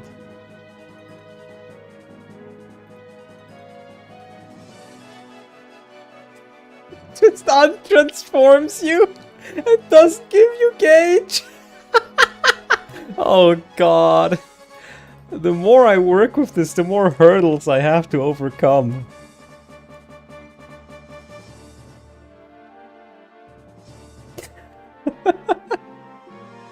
Oh boy.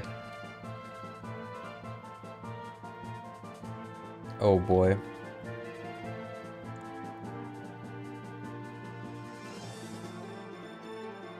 Oh boy.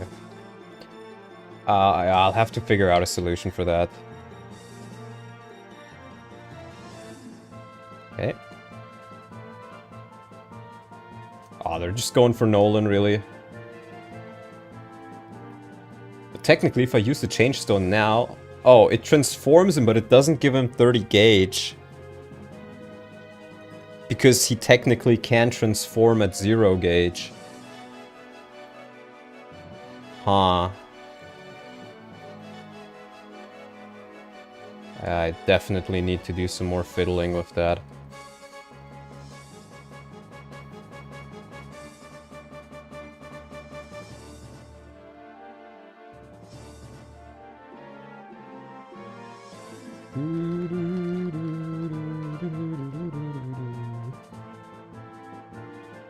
Right, let's see if we can maybe get the Dane longbow. I think he only has 29 damage. Yeah, Joe can definitely take a round of combat. Just not sure if I want to subject her to that quite yet.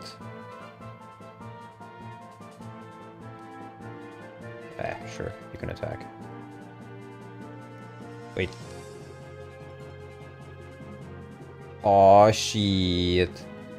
Aw, shit, Nolan. Nothing ever happens. It's probably fine. If Jill is in range, I think he will rather just attack Jill.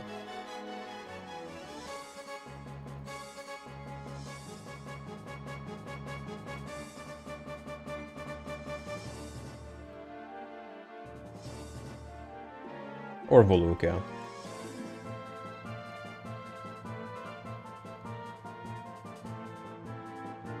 Oh boy. Well, here's the boss, Alder. And, he has Miracle. Technically speaking, Jill could pick Soph, then Meg to disarm the Dane longbow and steal it, right? Yes, that is the that is intended. I mean, if you really want to go through the trouble of doing that, then go ahead. But you only get 10 uses out of it, and you need S rank bows. So if anything, this would be encouraging you to early promote Leonardo, so and give him a martial art scroll to be able to use it. And even then, it has 30 weight. But you can theoretically then use it, yeah, if you want to.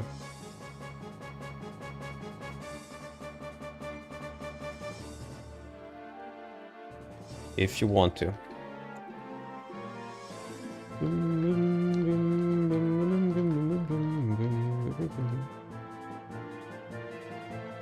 Steel lances. Oh, I've already moved Leonardo. Let's maybe use Havetti for them.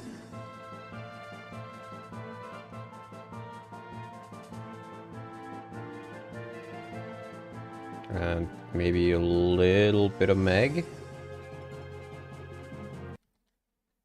Huh? Okay, the video just gave me an error.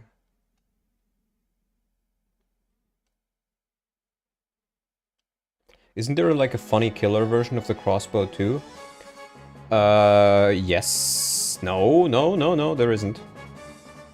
I did add a Chukunu, which is a brave crossbow. With, however, much lower strength. Ideally it should be a quadding crossbow, but oh well, you can't have everything.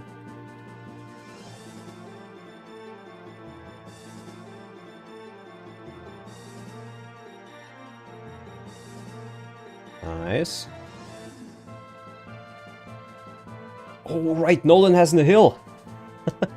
Nihil is actually useful now. Oh, I think Meg is dead. Yeah, rip, Meg. Our bride has perished.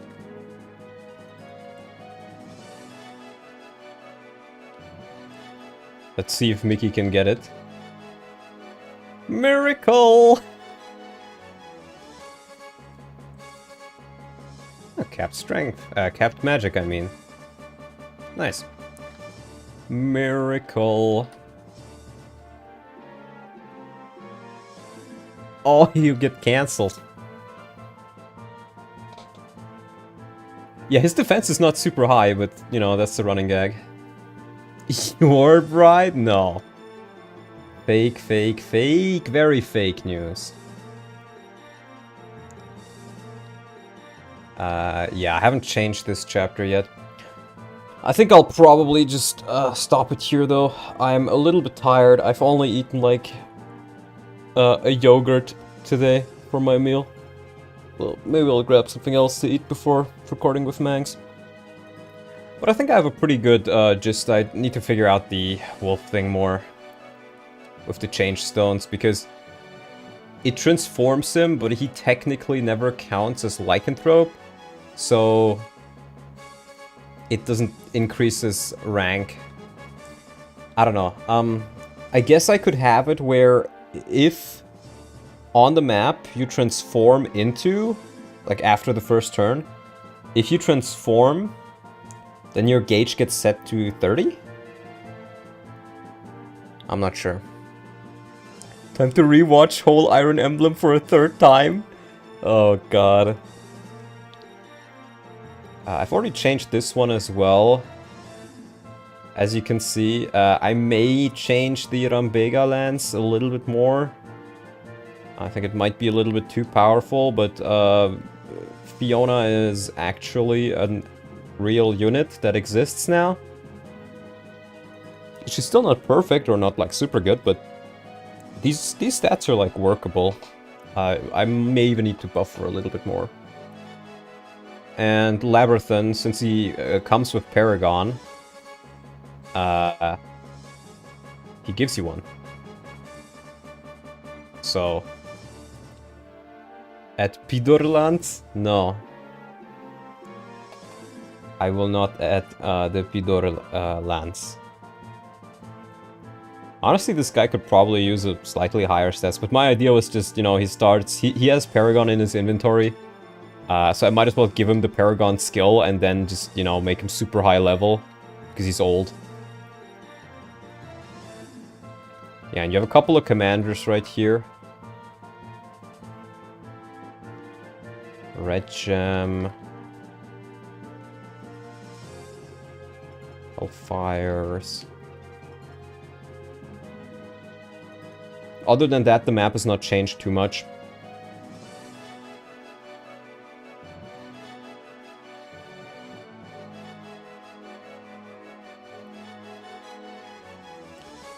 I don't remember if Bow Knights were here in vanilla, but I've added them. They're here now.